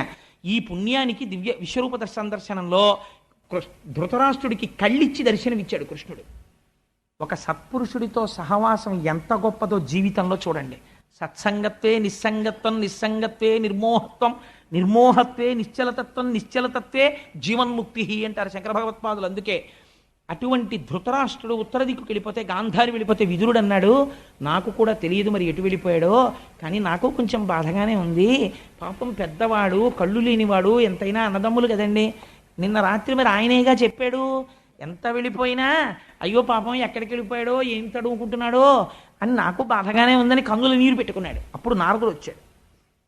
ఇప్పుడు నారదుడు ఎప్పుడు వచ్చినా జగత్ కళ్యాణమే. మీరు జ్ఞాపకం పెట్టుకోండి, నారదుడు ఆ సందర్భంలో వచ్చాడు అంటే అలా బతకాలని, అంటే నా ఉద్దేశం అందరూ ఉత్తర దిక్కు వెళ్ళిపోండి అని కాదు సుమండి. అంటే ఉత్తర దిక్కు వెళ్ళిపోవడం ఉత్తమమైనటువంటి మార్గము వైపుకి ప్రయాణించడం, అంటే అటువంటి జీవితాన్ని అలవాటు చేసుకుని ఇంట్లో ఉంటే వచ్చిన నష్టమే ఉందండి? ఏమీ నష్టం లేదు. ఈశ్వరాభిముఖం చేసుకోవాలి మనస్సును, ఆ ప్రయత్నం చేయమని. అది నాకే అలవాడుతుందో అలవడదో, నేను కుంతీదేవిలా ఆయన్నే ప్రార్థన చెయ్యాలి. ఏమో నాకు ఇంకో 4 ఏళ్ళో 5 ఏళ్ళో 6 ఏళ్ళో పోతే నాకు కోడలు వచ్చేస్తుందిగా, నాకు అల్లుడు వచ్చేస్తాడుగా, తరం మారిపోతుంది కదా. అప్పుడు మామయ్యగారు మీకు ఎందుకండి ఉపన్యాసాలన్నీ, ఊరికే మోకాళ్ళ నొప్పులు అంటారు, ఈ ఉపన్యాసాలు తగ్గిద్దురు అని అల్లుడు, నాన్నగారండి మీకు చెప్తున్నాను అదే నెలకి 2 రోజుల కన్నా ఉపన్యాసాలు చెప్పదు, అలా కూర్చోండి అన్నారనుకోండి, నా బతుకేమైపోవాలి? అంటే నీకు అదో పిచ్చ అయితే ఉపన్యాసాలు అనుకోకండి. అంటే కాసేపు కనీసం ఇలా అయినా ఈశ్వరుడు గురించి చెప్పుకుని నా జన్మ తరిస్తోంది, అది కూడా లేకపోతే ఎంత పాడైపోతానో అని బెంగ. అందుకని ఏమో ఆ మనస్సు అలా ఒక్కడిని కూర్చుని ఉన్నా. నేను ఎందరినో చూశానండి. నేను ఎందుకు ఈ మాట అంటున్నానో తెలుసా? నేను ఉట్టినే అంటలేదు, ఎంతో పరిచయాలు ఉంటాయి. ఒక ఊర్లో ఒక వ్యక్తి పుడతాడు, అక్కడ ఉద్యోగం చేస్తాడు, ఎందరితోనో పరిచయం ఉంటుంది. తనని ఉద్ధరించే వాళ్ళు ఆ ఊళ్ళో ఉన్నారని తెలుసు. వాళ్ళతో కలిసి ఉంటే నా జీవితానికి ఒక ప్రయోజనం కలుగుతుంది అనుకుంటారు కొంతమంది. ఇక్కడ మాట్లాడే వాళ్ళు ఉంటారు. ఒక్కడే కొడుకు, ఆ కొడుక్కి అస్సాంలో పెద్ద ఆఫీసర్ అయింది. నాన్నగారండి రిటైర్ అయిపోయారు కదా, ఇంకా మీరు ఇక్కడ ఉండొద్దు, వచ్చేసేయండి అంటాడు. కాస్త నాన్నగారండి మాకు ఆసరాగా ఉంటుంది, వచ్చేసేయండి నాన్నగారు అంటాడు. కాదు అంటే కాలు చెయ్య వంగిన తర్వాత వస్తారా అంటారేమోనని వెళ్ళిపోతాడు. అక్కడికి వెళ్ళిపోయిన తర్వాత వాళ్ళు మాట్లాడే మాట ఏమిటో ఈయనకి తెలియదు, ఈయన మాట్లాడే మాట వినేవాడు ఉంటాడు. ఎవరితో అన్నా మాట్లాడుకుందాం అంటే ఏమీ మాట్లాడడానికి ఉండదు. అలా ఒక్కడు జీవితం గడపాలి. ఎందుకోసం? కొడుకుతో ఉండాలి కాబట్టి అంతే. అప్పుడు ఉత్తరాభిముఖ ప్రయాణం కావాలి. మనస్సు ఒక్కడే ఉన్నా ఈశ్వరుడి వైపుకి తిరగడం అలవాటు అయిపోయింది అనుకోండి, కొంతలో కొంత తృప్తి ఉంటుంది, ఆ కనీసం దాంట్లో రమించగలిగి ఉంటాడు. అందుకని అది అలవాటు లేదనుకోండి మరింత పెనుభారం అయిపోతుంది, జీవితం చాలా కష్టమైపోతుంది. అందుకని భాగవతం చాలా ప్రాక్టికల్గా మాట్లాడిందండి అర్థం చేసుకోవలసిన విషయాన్ని. అందుకే ఆ నిర్ణయం ధృతరాష్ట్రుడు తీసుకుంటే నారదుడు వచ్చి ఆయన అన్నాడు, ఎందుకు ఏడుస్తున్నావు అన్నాడు ధర్మరాజు. ఎందుకు ఏడుస్తున్నావు అంటే ధర్మరాజు అన్నాడు, అందరూ అనే మాట ఆయన అన్నాడు, అయ్యో పాపం మా పెద్దనాన్నగారికి కళ్ళు లేవండి, ఏమిటో పిచ్చాడు వెళ్ళిపోయాడు ఉత్తర దిక్కుకి తపస్సని మీరే చెప్తున్నారు, ఏం తింటాడు, ఎవరు పెడతారు మా పెద్దనాన్నకి అంటే ఆయన అన్నాడు నారదుడు, ఈ పిచ్చ ప్రశ్న మాని, ఎవడు పెడతాడేమిటి, 2 కాళ్ళున్నదాన్ని 4 కాళ్ళున్నది తినేస్తోంది, 4 కాళ్ళున్నదాన్ని 2 కాళ్ళున్నవాడు బాణం వేసి కొట్టి చంపుకు తినేస్తున్నాడు. ఒకళ్ళనొకళ్ళని చంపకపోయినా కేవలం పోషించడానికే, సత్పురుషుల్ని పోషించడానికి చెట్లు కాయలు కాసి పళ్ళు పండి అందవేమోనని కిందకి వంగి అందిస్తున్నాయి బరువుని. కాయి కోసేశాక కొమ్మ పైకి వెళ్ళిపోతుంది. ఈశ్వరుడికి తెలిసి ఎలా పోషించాలో తనని నమ్ముకుని వెళ్ళిపోయిన వాడికి మధ్యలో నీ బెంగేమిటి, నువ్వు నోరు మూసుకుని కూర్చో హాయిగా. వాడు వెళ్ళవలసిన స్థితికి వెళ్ళాడు. నీకు చెప్పేనా మీ పెద్దనాన్న ఏమవుతున్నాడో ఇప్పుడు చెప్పేస్తున్నాడు చూసుకో అన్నాడు. మీ పెద్దనాన్న నడిచి నడిచి నడిచి నడిచి ఉత్తర దిక్కున ఋషులు ఉండేటటువంటి ఆశ్రమాన్ని చేరుకుంటాడు. చేరుకుని విదురుడు అన్న మాటకి ఎంత వైరాగ్యం వచ్చేసిందంటే ఇప్పుడు ఇలా బతికిన వాడికి ఒక్క మాట తగిలిందంతే. అందుకే గురువు మాట సింహగర్జన. ఎన్ని పశువులు అరిస్తే ఎందుకంటే ఏమి పరిగెత్తావు, కాకి లేచిన దగ్గర నుంచి అరుస్తుంది, ఏది పరిగెడుతుంది? గురువు ఒక్క మాట చెప్తాడు, సింహం ఒక్కసారి గర్జిస్తుంది, అన్ని జంతువులు పారిపోతాయి గుహల్లోకి. గురువు ఒక్క మాట చెప్తాడు అంతే, మనిషి జీవితం మారిపోతుంది. విదురుడు చెప్పాడు, ధృతరాష్ట్రుడు మారాడే, అప్పటి వరకు మారలేదు. ఇవాల్టి నుంచి మీ పెద్దనాన్న ఇంద్రియములన్నింటినీ వశం చేసుకుని అంతర్ముఖుడైపోయి ప్రాణాయామం చేసి మనస్సులో పెట్టేసి, మనస్సుని తీసుకెళ్ళి ఈశ్వరుడి దగ్గర పెట్టేసి, శరీరమును శోషింపచేసి యోగాగ్ని ప్రజ్వరిల్ల చేసి 3 అగ్నిహోత్రములు ఏకకాలమునందు వెలిగితే ఆ యోగాగ్ని ఎందు శరీరమును బూది చేసేస్తాడు, బ్రహ్మమునందు చేరిపోతాడు. యోగాగ్ని వెలిగిపోతుంటే గాంధారి గమనించి నా భర్త వెళ్ళిపోతున్నాడని ఆ యోగాగ్నిలోకి గాంధారి ప్రవేశించి శరీరం వదిలిపెట్టి ఇద్దరు బ్రహ్మమును చేరిపోతున్నారు, నువ్వు సంతోషించన్నాడు. చాలు, మా పెద్దనాన్న అంత స్థితిని పొందేశాడు, నేను ఇంకేడవనన్నాడు. సంతోషపడిపోయి ధర్మరాజు ఆనందపడ్డాడు. ఆనందపడి ఒక మాట అన్నాడు, 7 నెలలైంది అర్జునుడు వెళ్ళి కృష్ణ భగవానుణ్ణి చూసొస్తాను అని చెప్పి బయలుదేరాడు, కానీ ఇప్పటికి రాలేదు. ఎందుచేత రాలేదు, ద్వారకానగరంలో ఏం జరిగింది అని ఆశ్చర్యపోతూ విదురుణ్ణి అడిగాడు. మీరు క్షేత్రాలకు వెళ్ళారు కదా, తీర్థయాత్రలు చేశారు, ద్వారకానగరం ఎలా ఉంది, కృష్ణ భగవానుడు క్షేమమేనా అని. తనకి తెలుసు కృష్ణుడు నిర్యాణం పొందేశాడని, చెప్పలేదు విదురుడు. మీరు ఒక మాట జ్ఞాపకం పెట్టుకోండి, ఏమిటండి మీరు భాగవతం మొదలెట్టి 3 రోజులైంది కృష్ణ నిర్యాణం అంటున్నారు ఏంటండి, మేము ఇంకా మీరు ఏదో కృష్ణుడు పుడతాడు బాల్య క్రీడలు అవి ఇవి ఉంటాయనుకున్నాను, నిన్ననేమో కూర్మావతారం అన్నారు, కృష్ణుడు అన్నారు, అది అన్నారు, ఇది అన్నారు, ఇవాళ కృష్ణ నిర్యాణం అంటున్నారు ఏంటండి అనుకోకండి. భాగవతం ప్రారంభం అలా ఉంటుంది వైరాగ్యం కోసం. కానీ తర్వాత మళ్ళీ అన్ని లీలలు, అన్ని కృష్ణుడు పుట్టుక, దశమస్కంధంలో అన్నీ వచ్చేస్తాయి అవతారాలు అన్నీ. కానీ ప్రారంభం శుకుడు పరీక్షిత్తు దగ్గరికి వచ్చి కూర్చుని భాగవతం చెప్పడం ప్రారంభం చెయ్యాలి అంటే పరీక్షిత్తు నిర్యాణం రావాలి, వస్తే కానీ శుకుడు రాడు కదండి. మరి శుకుడు వచ్చి భాగవతం చెప్పడం మొదలెట్టాలి, అక్కడ ప్రారంభం కావాలి. అక్కడికి ప్రారంభం కావాలంటే ఈలోగా వీళ్ళందరూ నిర్యాణం పొందడం చెప్పాలి. ఇంకా ఈ మధ్యలో ఒకటి జరుగుతుంది, ధర్మరాజాదులతో కృష్ణుడు ఒక మాట చెప్తాడు, ఒక మహాపురుషుడు వెళ్ళిపోతున్నాడు ఈ లోకంలోంచి, భీష్ముడు లాంటి వ్యక్తి ఇహ రాడు, వెళ్ళిపోతున్నాడు, నువ్వు తొందరగా వెళ్ళి భీష్ముడి దగ్గర ధర్మాలు నేర్చుకో, మళ్ళీ శరీరంతో ఎప్పుడు వస్తాడో అలాంటి వాడన్నాడు. భీష్ముడు వెళ్ళి విన్నాడు. ఆ భీష్ముడు అంటే ఏమిటో, భీష్ముడి జీవితం ఏమిటో ఇప్పుడు చెప్పడం ఎందుకు, ఎలాగో 4 రోజుల్లో భీష్మేకాదశి వచ్చేస్తోంది కదా, భీష్మ ఏకాదశి నాడు భీష్ముడి యొక్క చరిత్ర చెప్పి ఆఖరణ బొటనవేలు దగ్గర నుంచి లాగేస్తాడు ప్రాణాలని, హృదయస్థానమునందు పెట్టుకుని కూర్చుంటాడు ఏకాదశి ఘడియల కోసం. కూర్చుని కృష్ణుణ్ణి ఎట్ట ఎదట చూస్తూ స్తోత్రం చేస్తాడు భీష్మస్తుతి. ఎంత ఇటువంటి పద్యాలండి పోతన గారి అనువాదం. ఆ స్తోత్రం చేసి విష్ణు సహస్రనామ స్తోత్రం చెప్పి ఈశ్వరుడిలోకి లీనమైపోతాడు. అప్పుడు అంత్యేష్టి కార్యక్రమాన్ని భీష్ముడికి నిర్వహిస్తారు. అది భీష్మ ఏకాదశి నాడే చెప్పుకుంటే మన జన్మ తరించిపోతుంది. కనీసం ఒక భీష్మ ఏకాదశి అయినా జీవితంలో అలా చేసిన వాళ్ళం అవుతాం. ఆ రోజున సత్యనారాయణ వ్రతం చేసుకుని విష్ణు సహస్ర పారాయణ చేసుకుని ఆ రోజు సాయంకాలం భీష్ముడి చరిత్ర చెప్పుకొని ఆ రోజున భీష్ముడు చేసిన స్తుతి చెప్పుకొని ఆ రోజున వాణిగారు పంచిపెట్టేటటువంటి స్తోత్రాల్ని మనందరం బహుమానంగా అందుకుని చక్కగా ఇంటికెడదాం. భీష్మేకాదశి సార్థకత చెందిపోతుంది ఆ రోజున. అందుచేత కృష్ణ భగవానుడు నిర్యాణము చెందాడన్న అప్రీతికరమైన వాక్కు విదురుడు చెప్పలేదు. ఎందుచేత అంటే వాక్కుకి ఒక నియమం ఉంది. సత్యం బ్రూయాత్ ప్రియం బ్రూయాత్ న బ్రూయాత్ సత్యమప్రియం. సత్యమైన అప్రియమైన మాట చెప్పకూడదు. కృష్ణుడు వెళ్ళిపోయాడన్న మాట తనంత తాను తెలుస్తుంది. తెలిసే లోపలే చెప్పేస్తే ధర్మరాజాదులు తట్టుకోలేరని విదురుడు చెప్పలేదు.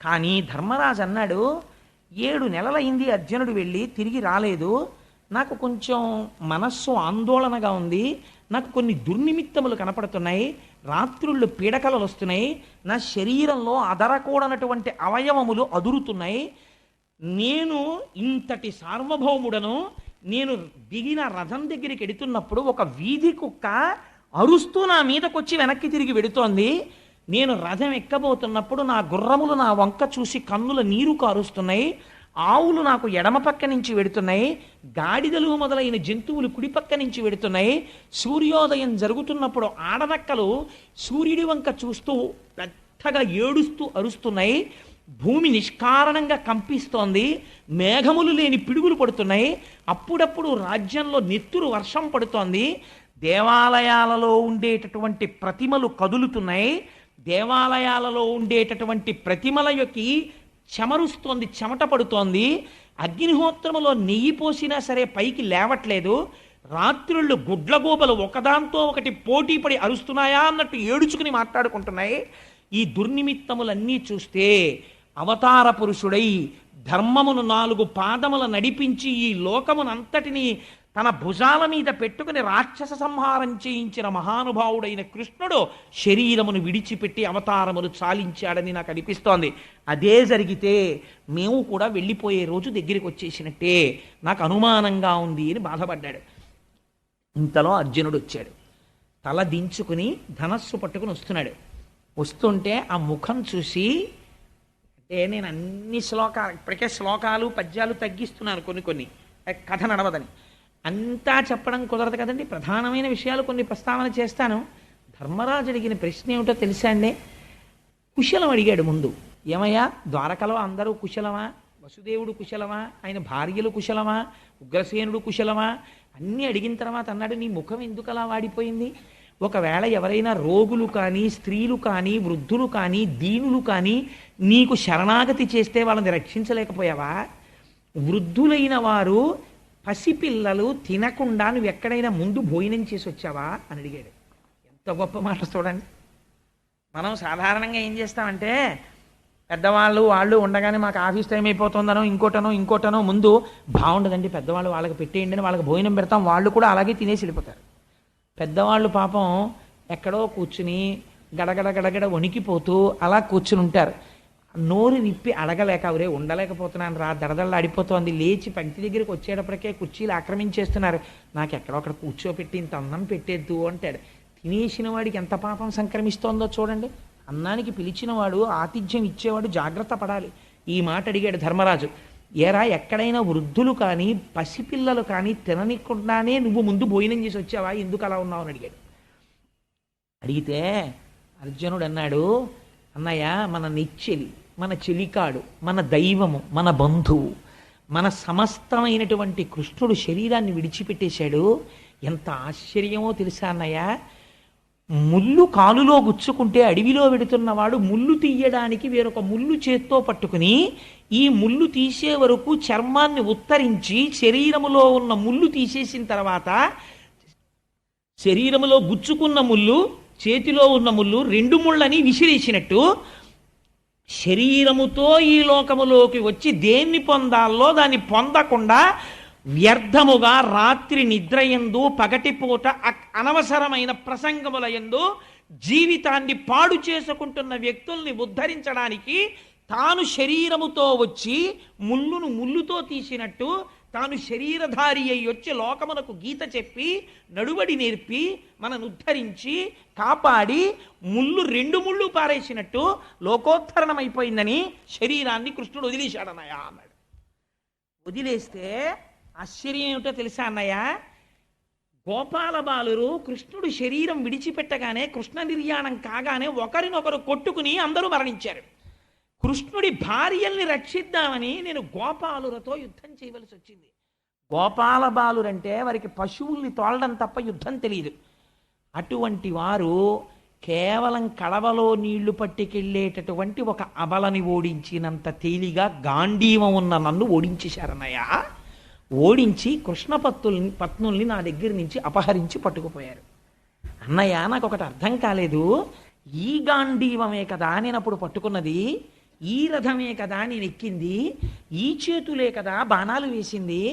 ఆనాడు 18 అక్షౌహిణీల సైన్యాన్ని చీల్చి చెండాడనే ఆ కృష్ణుడు ఎదరలేడి వాళ్ళ సారథ్యంలో. ఎత్ర యోగేశ్వర కృష్ణో ఎత్ర పార్థో ధనుర్ధర తత్ర శ్రీ విజయోభూతి ధ్రువా నీతిర్మతిర్మమ. ఏనాడు నీ జీవన రథంలోంచి కృష్ణుడిని దింపేశావో అప్పటి నుంచి నీకు ఓటమి ప్రారంభం. ఎంతకాలం కృష్ణుడు నడిపిస్తున్నాడని నువ్వు నమ్ముతున్నావో అంతకాలం నీకు విజయ పరంపరే. ఇవాళ లేడన్నయ్యా కృష్ణుడు. ఆనాడు ద్రౌపదీదేవి స్వయంవరంలో నేను బాణాన్ని గురిపెట్టి కదులుతున్న చేపని కొట్టానా, ఖాండవనాన్ని దహించడానికి ఆగ్నేయాస్త్రాన్ని ప్రయోగించానా, 18 అక్షౌహిణీల సైన్యాన్ని చీల్చి చెండాడానా, భీష్మ ద్రోణ కర్ణాది వీరుల్ని నిగ్రహించానా. ఇన్ని చెయ్యగలిగినటువంటి ఈ చేతులు ఇవాళ గోపాల బాలురితో యుద్ధం చెయ్యలేకపోయాయా? నాకు అర్థమైపోయిందన్నయ్య, ఎప్పుడు కృష్ణుడు వెళ్ళిపోయాడో ఆనాడే మన జీవములు వెళ్ళిపోయాయి. ఇవాళ మనం ఉన్నది జీవచ్ఛవాలం ఉన్నామంతే అన్నయ్య అన్నాడు. ఈ మాటలు విన్నాడు ధర్మరాజు. విని అన్నాడు, ఇంకా మనం ఉండవలసిన అవసరం లేదు. కృష్ణుడు ఎప్పుడైతే వెళ్ళిపోయాడో అప్పుడే కలిపురుషుడు వచ్చేస్తున్నాడు. తర్వాత యుగానికి అవకాశం ఇచ్చేసాడు. అందుకని వెళ్ళిపోయాడు కృష్ణ భగవానుడు. కాబట్టి ఇక మనం ఇక్కడ ఉండవలసిన అవసరం లేదురా అని పరీక్షిత్తుని పిలిచాడు. పిలిచి పరీక్షిత్తుకి పట్టాభిషేకం చేశారు. పట్టాభిషేకం చేసేసి ఎంత గొప్పగా వర్ణించారో తెలుసా అండి భాగవతంలో. తను కట్టుకున్నటువంటి సార్వభౌమ లాంఛనములైనటువంటి తెల్లటి పట్టు వస్త్రములను విడిచిపెట్టేశాడు. తనకున్న ఆభరణములన్నింటినీ తీసి పక్కన పెట్టేశాడు. ఆ కేశపాశమునకున్నటువంటి ముడి విప్పేశాడు. విప్పేసి జుత్తు చల్లా చెదరుగా పడిపోయింది. ఆ పెట్టుకున్నటువంటి బొట్టు కాని తిలకము కాని ఏమీ లేవు. ఒక పిచ్చివాడో, ఒక ఉన్మాదో, ఒక రోగగ్రస్తుడో, ఒక పిశాచము ఆవహించిన వాడో, ఒక భూతమో తిరిగినట్టుగా అయిపోయాడు. అయిపోయి ఒక మానసిక హోమము చేశాడు అన్నారు. అది పైకి చేయలేదు, మానసికం. ఎంత గొప్పగా చేశాడో తెలుసా అండి. ఇంద్రియములన్నింటినీ తీసుకెళ్ళి మనస్సులో పెట్టాడు. మనస్సుని తీసుకెళ్ళి ప్రాణవాయువునందు పెట్టాడు. ప్రాణవాయువుని తీసుకెళ్ళి అపానమనబడేటటువంటి మృత్యువాయువునందు పెట్టాడు. ఆ అపానమును తీసుకెళ్ళి మృత్యుస్థానమైన శరీరమునందు పెట్టాడు. అంటే ఇప్పుడు ఈ శరీరము పడిపోవడానికి కావలసినటువంటి స్థితిని తీసుకొచ్చేసాడు. తీసుకొచ్చేసి దీన్ని ఒక రకమైన సన్యాసమే అంటారు శాస్త్రంలో. ఇహ తాను మాట్లాడడు, ఇంకా తను ప్రతిస్పందించడు. అన్నిటినీ విడిచిపెట్టి జడుడిలా, పిశాచగ్రస్తుడిలా జుత్తు విరబోసుకొని మౌనంగా ఎవ్వరితో మాట్లాడకుండా ఉత్తర దిక్కుకు తిరిగి వెళ్ళిపోతున్నాడు. వెళ్ళిపోతుంటే ధర్మరాజుని చూసినటువంటి భీముడు అలాగే భీముడు వెళ్ళిపోయాడు. భీముడు వెనక అర్జునుడు వెళ్ళిపోయాడు. ఆ వెనక నకుల సహదేవులు వెళ్ళిపోయారు. వెళ్ళిపోయిన తరువాత ఒక కుండ పగిలిపోతే కుండలో ఉన్న ఆకాశము అనంత ఆకాశములో ఎలా కలిసిపోతుందో అలా ఉత్తర దిక్కుకు వెళ్ళిపోయినటువంటి వారు మృత్యుస్థానమైన శరీరములోకి హోమము చేసేశారు. కాబట్టి శరీరములు పడిపోయి కృష్ణ పరమాత్మతో ఐక్యాన్ని పొందేశారు. ఇది తెలుసుకున్నటువంటి ద్రౌపదీదేవి తన భర్తలు వెళ్ళిపోయిన తర్వాత ఇంకా తానుండకూడదని తాను కూడా ఉత్తర దిక్కుగా ప్రయాణం చేసి ఆవిడ కూడా శరీరాన్ని విడిచిపెట్టేసింది. పరీక్షిత్ మహారాజు సార్వభౌముడయ్యాడు. అయి మహారాజై దేశాన్నంతటినీ కూడా ఎంతో సంతోషంగా ఎంతో సుభిక్షంగా పరిపాలిస్తున్నాడు. పాండవులు పరిపాలించిన నాడు, ధర్మరాజు పరిపాలించిన నాడు దేశం ఎంత శోభతో ఎంత కళ్యాణప్రదంగా ఉందో అంత ఆనందంగా దేశం అంతా ఉంది. ఎక్కడ చూసినా 3 పువ్వులు 6 కాయలు, నెలకి 3 వానలు, ఎక్కడ ధర్మమునకు లోపమన్నది లేదు. ఎన్నో దిగ్విజయ యాత్రలు చేశాడు. తన మేనమామ గారు ఉత్తరుడు, ఆ ఉత్తరుడు యొక్క కుమార్తె అయినటువంటి ఇరావతిని వివాహం చేసుకున్నాడు. 4 కుమారుల్ని కన్నాడు. అందులోనే జనమేజయుడు కూడా సర్పయాగం చేసినవాడు. జనమేజయుడు వంటి గొప్ప కొడుకుల్ని కన్నాడు. తాను జయించనటువంటి రాజ్యం లేదు. కురు బాహ్లిగా మొదలైనటువంటి దేశాలు, కురు పాంచాల కోసల కాశీ వజ్జి మల్ల అంగ మగధ వత్స మచ్చ చేది అవంతి గాంధార కాంభోజ సౌరాష్ట్ర ఆశ్వక మొదలైన రాష్ట్రములన్నింటినీ జయించాడు. జయించి ఏకఛత్రాధిపత్యంగా విశాలమైనటువంటి సామ్రాజ్యాన్ని తన యొక్క ఆ పతాకపు ఛాయలలో అత్యంత సంతోషంగా పరిపాలన చేస్తున్నాడు. పరీక్షిన్ మహారాజు గారు ఎక్కడికి వెళ్ళినా ఒక నియమం పాటించేవాట. ఏమిటో తెలుసా అండి? పరీక్షిత్ యాగాలు చేశాడు. పరీక్షిత్ యాగం చేసినప్పుడు అందరూ వచ్చి కూర్చునేవారు. ఎందుకో తెలుసా అండి? ఎంత గొప్ప యాగాలు చేశాడంటే పరీక్షిత్, ఆయన దేవతల్ని పిలుస్తుంటే స్వాహ అని దేవతలు వచ్చి ఎదురుగుండా కూర్చుని పుచ్చుకునేవారట. యాగం చెయ్యని వాళ్ళు కూడా యాగశాలలోకి వచ్చి కూర్చుని ఆ దేవతలందరూ వచ్చి కూర్చుని హవిస్సు పుచ్చుకు వెళ్ళడం చూసేవారు. అంత నిష్ఠాగరిష్ఠుడై యాగములు చేశాడు. ఆయన దిగ్విజయ యాత్రకి వెడుతుంటే శిబిరము వేసుకుని ఉంటే ఆ ఊళ్ళల్లో ఉన్న జానపదులు వచ్చి చెప్తుండేవారట, మీ మహానుభావ, మీ పెద్ద తండ్రి గారైనటువంటి ధర్మరాజు గారు, తాతగారు పెద్ద తండ్రి గారు కాదు, అభిమన్యుడు కదా తండ్రి, తాతగారు ధర్మరాజు, మీ పెద్ద తాతగారైనటువంటి ఆ ధర్మరాజు గారు ఇలాగే దిగ్విజయ యాత్రకి వచ్చి కూర్చున్న తరువాత మహానుభావుడు కృష్ణ పరమాత్మ ఏం చేసేవారో తెలుసా? శిబిరంలో పాండవులందరూ నిద్రపోతుంటే తానొక్కడే కత్తి పైకి తీసి పాండవులకు ఆపద వస్తుందేమోనని నిద్రపోతున్న పాండవులకు తెలియకుండా కత్తి పట్టుకుని శిబిరం చుట్టూ తిరుగుతుండేవాడు. కృష్ణుడు అంత రక్షించాడయా మీ తాతల్ని. అదే కృష్ణుడు సారథ్యం చేస్తుంటే పాండవ మధ్యముడైనటువంటి అర్జునుడు ఒక్కొక్కసారి పిలవడం కోసమని తన పాదంతో డొక్కలో ఇలా తన్నాడు. తంతే వెనక్కి తిరిగి చూసి, ఫల్గుణ ఏ రథం ఎటు తిప్పాలి అని అడిగేవాడు.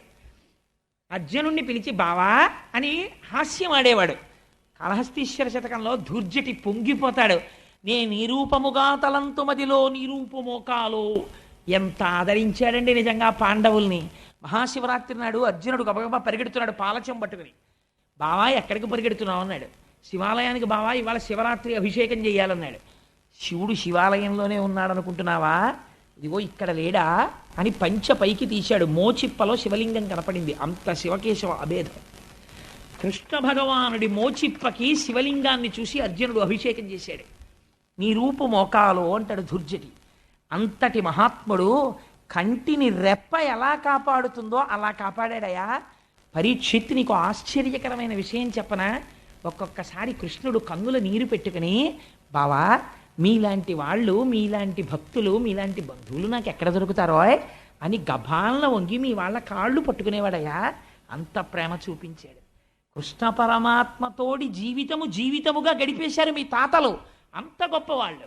ఎంత అదృష్టవంతుడివని చెప్తేట పరీక్షిత్ కృష్ణ కథలు విని తన తాతలు కృష్ణుడితో గడిపినటువంటి మర్యాదా పురస్సరమైనటువంటి విశేషాలు విని కన్నుల నీరు కారిపోయి పొంగిపోతూ పట్టుబట్టలు తెప్పించి చీనాంబరాలు తెచ్చి పాండవులతో కృష్ణుడు గడిపినటువంటి రోజులు చెప్పిన వాళ్ళందరికీ బహుమానాలు ఇచ్చేవట. అందుకని ఆయన ఎక్కడికైనా పెడితే చాలు, ఏమంటే మీ తాతగారికి కృష్ణుడికి ఉన్న అనుబంధం ఒకటి చెప్పనా అని ఏదో సంఘటన చెప్పేవారు.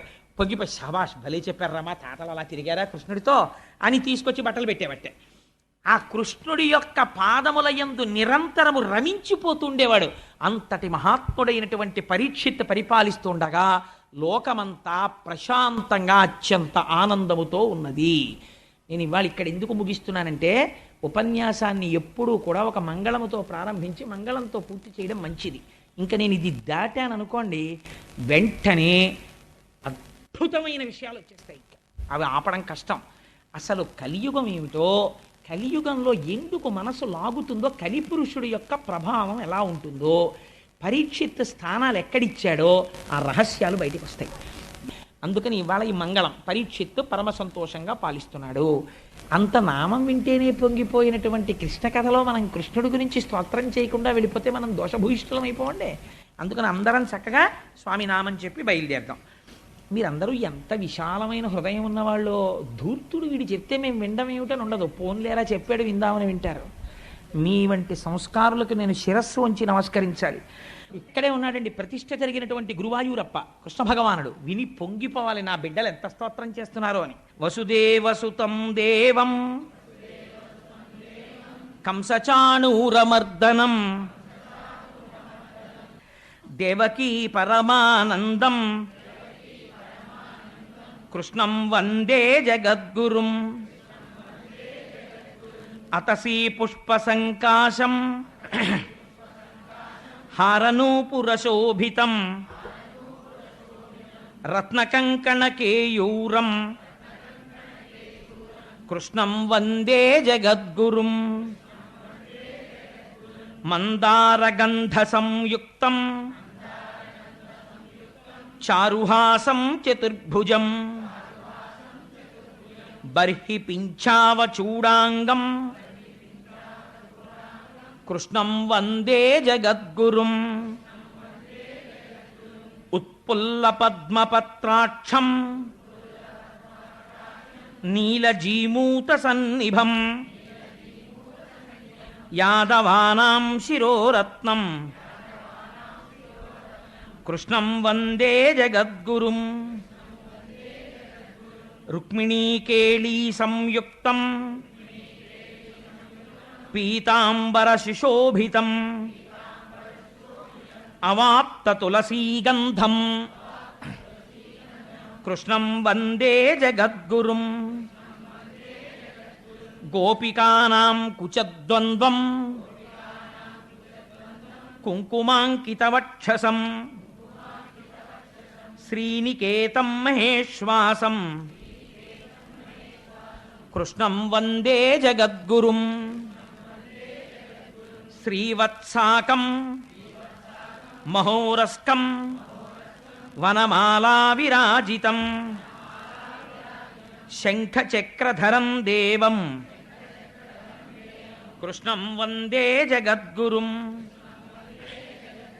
కృష్ణాష్టకమిదం పుణ్యం ప్రాతరుద్ధాయ యః పఠేత్ కోటి జన్మ కృతం పాపం స్మరణేన వినశ్యతి. మీకొక్క రహస్యం చెప్పాలి. ఇవాళ చెప్పినటువంటి ప్రసంగంలో ధృతరాష్ట్రుడు ఉత్తర దిక్కుకి వెళ్ళిపోయినటువంటి సందర్భాన్ని, విదురుడు ధృతరాష్ట్రుడితో మాట్లాడిన మాటల్ని, పాండురాజు ధర్మరాజు మిగిలిన పాండవులు ఉత్తరాభిముఖులైన ఘట్టాన్ని ఎవరు విన్నారో జీవితంలో అటువంటి వారికి నిర్హేతుక కృపగా కృష్ణ పరమాత్మ తన పాదారవిందముల యందు భక్తిని కృప చేస్తాడు అని పోతన గారు అభయం ఇచ్చారు. అంత మహోత్కృష్టమైనటువంటి ఘట్టం ఆ ఘట్టం. చారిత్రాత్మకమైనటువంటి ఘట్టం రేపు ప్రారంభమవుతుంది. ఎందుకంటే ఇంకా రేపటి నుంచి ధర్మదేవత సాక్షాత్కరించి మాట్లాడుతుంది. కలిపురుష ప్రవేశం. నిజంగా మాటలు ఎలా ఉంటాయో మన జీవితాన్ని సెల్యులాయిడ్ మీద చూపిస్తారు పోతన గారు రేపు. సర్వం శ్రీ ఉమామహేశ్వర పరబ్రహ్మార్పణమస్తు. స్వస్తి.